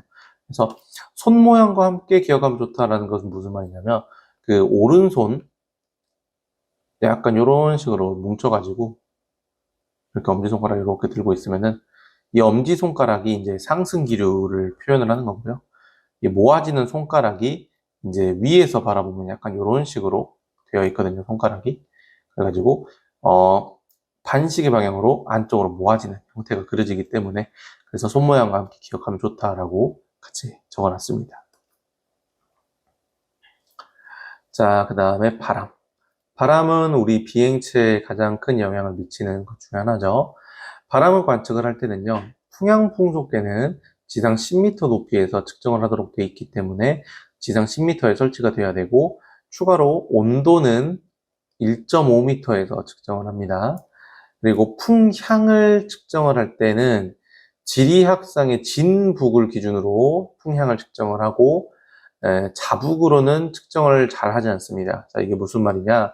진북이라는 것은 진짜 북쪽, 북극성이 바라보는 방향을 기준으로 이제 풍향을 측정한다라는 거고요. 자북은 나침반이 가리키는 북쪽을 자북이라고 합니다. 그래서 진북하고 자북은 조금 달라질 수도 있어요. 진북은 북극성이 가리키고 있는 북쪽이니까 거의 비층가 절대 변하지 않는 북쪽인 거고, 자북은 나침반이 가리키는 북쪽이라서 조금의 변화는 있을 수 있다. 근데 풍향을 측정을 할 때는 정확한 기준을 두고 이 기준으로부터 동쪽인지 서쪽인지 그런 것들을 알아야 되기 때문에 진북을 기준으로 풍향을 측정을 하고 있고요. 바람을 일으키는 힘 간단하게 설명 한번 해보자면은 태양이 있고 지구가 있을 때 태양이 에너지를 쏘겠죠? 그러면은 적도 지방은 그 에너지를 그냥 거의 정면에서 받기 때문에 굉장히 뜨겁고요. 북극하고 남극은 약간 이렇게 에너지가 흘러버리기 때문에 상대적으로 좀 춥습니다. 그래서 온도 차이도 생기고 압력 차이도 생겨요. 그래서 이 태양 에너지를 받아들이는 태양 에너지의 불균형 때문에 원래 바람이 생기는 게 맞기는 한데 어찌됐든 이로 인해서 생기는 이 압력 차이, 온도 차이, 압력 차이로 인해서 압력이 큰 쪽에서 작은 쪽으로 이제 힘이 이동을 하면서 바람이 불게 됩니다. 그래서 바람이 일으키는 힘을 이제 요인을 얘기를 하라고 할 때 기압 경도력을 정답으로 골라주시면 되겠고요. 그리고 여러분들께서 자주 체감하시게 될 바람, 자주 체감하게 되는 바람에 남실바람하고 산들바람이 있는데 미터/세크하고 특징들 잘 봐주시면 되겠습니다. 그 다음에 바람의 방향에 따라서 부르는 이름이 달라지는데요. 항공기 앞에서 뒤로 불면 정풍, 항공기 뒤에서 앞으로 불면 배풍이라고 합니다. 그래서 왜 정풍이냐면 우리 사람이 주먹을 날렸는데 얼굴에 맞으면 정면에서 얼굴 맞았다 하잖아요. 주먹 맞았다 하잖아요. 그 정자가 여기 들어간 이 정자입니다. 그래서 정풍, 뒤쪽은 배풍이 되겠고요. 자, 태풍. 태풍은요, 원래 이제 명칭이 열대성 저기압입니다. 태풍은 강해지던 약해지던 뭐 저쨌든 그냥 열대성 저기압이 우리나라에서 그냥 태풍이라고 부르는 건데요. 태풍의 최대 풍속은 17m/s 이상이고요. 가운데인 태풍의 눈은 5m/s 이하의 미풍이 불게 됩니다. 그리고 해륙풍을 볼 건데, 낮에는 해가 비치면 바다는 상대적으로 좀 차갑죠. 그래서 온도가 낮고요. 육지는 상대적으로 온도가 뜨겁습니다. 근데 우리가 추우면 따뜻한 곳으로 들어가려고 한 것처럼 이 바람도 추운 데서 따뜻한 데로 불거든요. 그래서 낮에는 상대적으로 추운 바다에서 뜨거운 육지로 바람이 불어서 해풍이 불고요. 밤에는 반대로 육풍이 불게 됩니다. 상곡풍도 원리는 똑같습니다. 이제 햇빛이 있었을 때는 골짜기가 상대적으로 온도가 낮고 정상 부분의 온도가 상대적으로 높습니다. 뭐 에베레스트나 그런 거 아니면은. 그래서 상대적으로 온도가 따뜻한 정상을 향해서 바람이 불게 되는 낮에는 곡풍이 불고 밤에는 산풍이 불게 됩니다. 높새바람은요, 팬현상이라고 하는 현상인데 우리나라 동해 지역에서 그 차갑고 습한 기단이 바람 타고 쭉 올라가다가 태백산맥이 높잖아요. 그래서 비를 다 쏟아냅니다. 그리고 태백산맥을 넘어서 영서지방으로 넘어오면은 따뜻하고 건조한 기단으로 바뀌게 돼요. 이게 높새바람이고요. 우리나라 동해 지역에서 흔히 나타나고 좀 유식한 말로 습윤 단열 변화가 생긴다 해요. 이렇게 지금 되는 일련의 과정을. 그래서 1km당 5도 정도씩 온도가 떨어진다까지 같이 암기해 주시면 되겠습니다. 자, 그 다음은 기단인데요. 기단에서 외워야 될 것은 요거입니다. 뭐 이 표 외워주면 좋긴 합니다. 근데 이제 키포인트 공부만 하자면은 여러분들께서 시험 문제에서 장마에 대한 내용이 나면요. 장마를 불러일으키는 기단은 오호츠크의 기단이고요. 황사를 일으키는 기단은 양쯔강 기단, 무더위나 태풍을 일으키는 기단은 북태평양 기단이 되겠습니다. 전선 부분은 이제 간단한 이제 특징만 좀 볼 건데요. 온난 전선은 넓은 지역에 비가 좀 내리고 약하게 내리는 게 특징이고, 한랭 전선은 좁은 지역에서 비가 내립니다. 이게 특징이고요. 그 다음에 폐색 전선은 사실 시험 문제 잘 안 나오고, 정체 전선은 특징이 좀 나왔는데 움직이지 않거나 매우 느리게 움직이는 전선을 정체 전선이라고 합니다. 자, 그 다음에 구름입니다. 구름은 당연히 이제 물방울, 그리고 어느 점보다 낮은 온도를 가진 물방울, 빙정, 이런 것들로 이제 이루어져 있고요. 그러니까 구름은 쉽게 생각하면 수증기가 얼어서 생기는 거잖아요. 이제 그런 것들을 얘기를 하는 거고, 구름의 량을 운량이라고 하는데, 항공 기상 관측에 따라서 구름의 량은 8등분으로 나눠서 관측을 하게 되어 있습니다.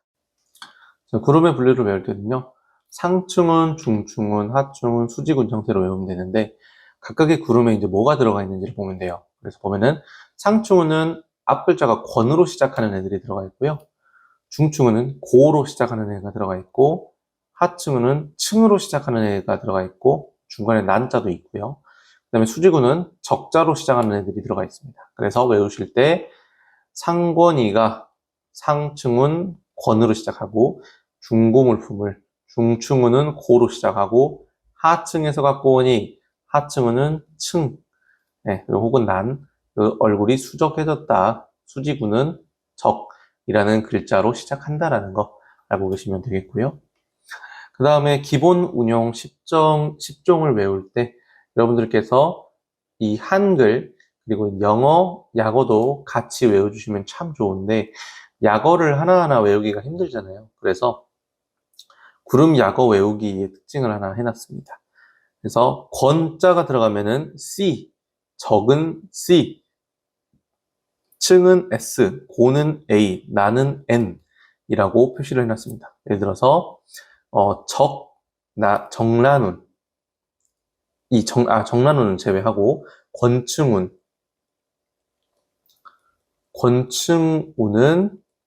권은 C, 층은 S. 그래서 CS라는 약자를 갖게 됩니다. 실제로 그 뒷페이지를 보면은 권충운 CS죠. 고적운 고는 A, 적은 C. 그래서 AC 이런 식으로 표시가 되는 거고요. 대신에 조금 특이한 애들이 있어요. 층운, 적운, 정란운 얘네들은 따로 외워줘야 됩니다. 저구는 CU, 편의점이죠. 충우는 ST, 앞에 그냥 영어 두 글자 딴 거고요. 정란운은 CB라고 하는데 정란운이 날씨가 제일 안 좋거든요. 그래서 저는 정란운 외울 때 좀 약간 욕을 섞어가지고 정란운 C, B 이렇게 외워가지고 외웠습니다. 알고 계시면 됩니다. 그래서 그리고 정란운은 날씨가 제일 안 좋은 뇌운이고 영어에 보면 님버스라는 단어가 들어가거든요. 님버스가 비구름이라는 뜻도 가지고 있습니다. 그래서 알고 계시면 되고요. 그 다음에 안개. 안개는 뭐 종류가 여러 가지가 있는데 시정, 시야, 그러니까 내가 볼 수 있는 최대 거리가 1km 미만일 때를 안개라고 하고요. 1km에서 10km 미만이면 방무라고 합니다.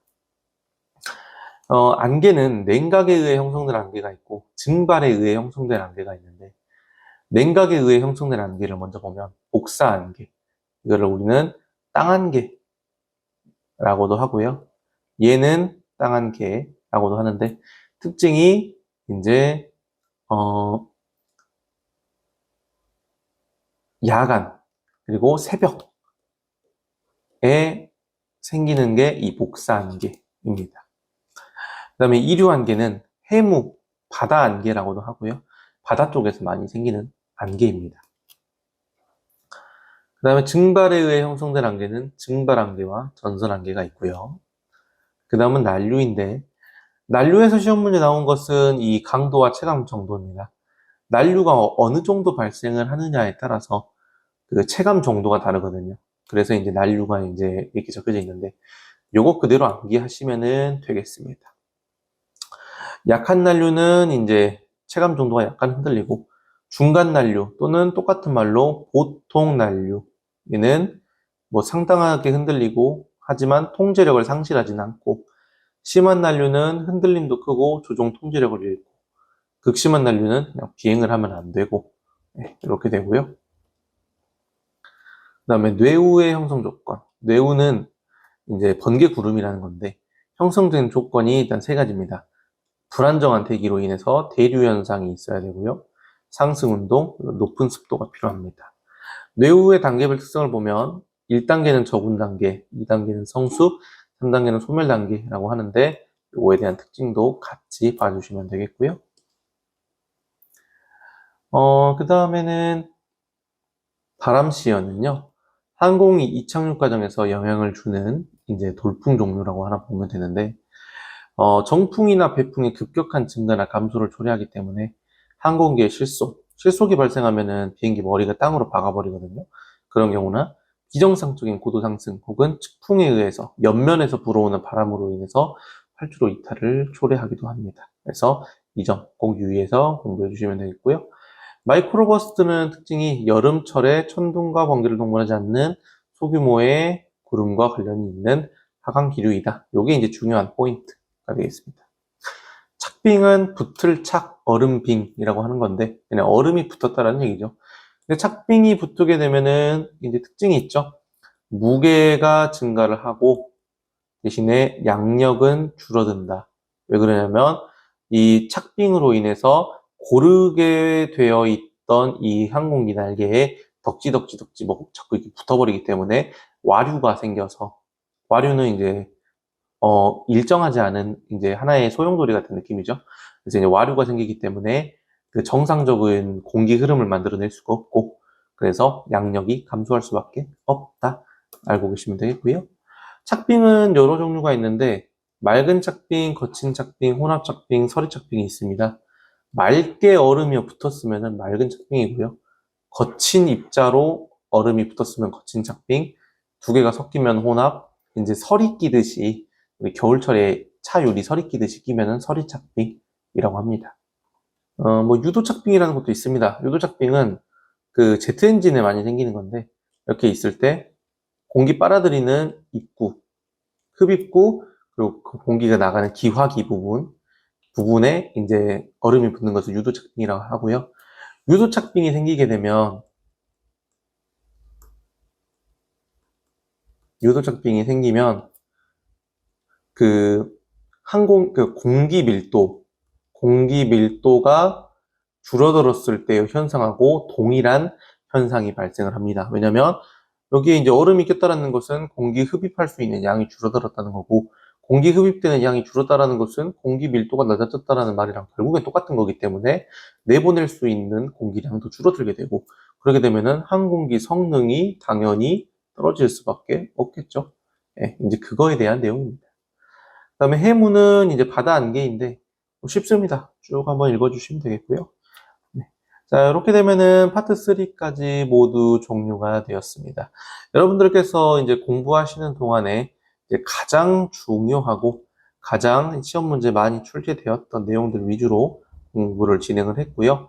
네, 그래서 제가 이제 체크하면서 안내드렸던 내용을 먼저 공부하시고, 그 다음에 그 이외의 내용들 공부하시면서 시험 준비하시면은 여러분들께서 충분히 좋은 결과 가지고 합격하실 수 있을 거다라고 안내를 드릴 수가 있겠습니다. 자, 저는 조금 더 좋은 강의로 여러분들께 찾아뵙도록 하겠습니다. 감사합니다.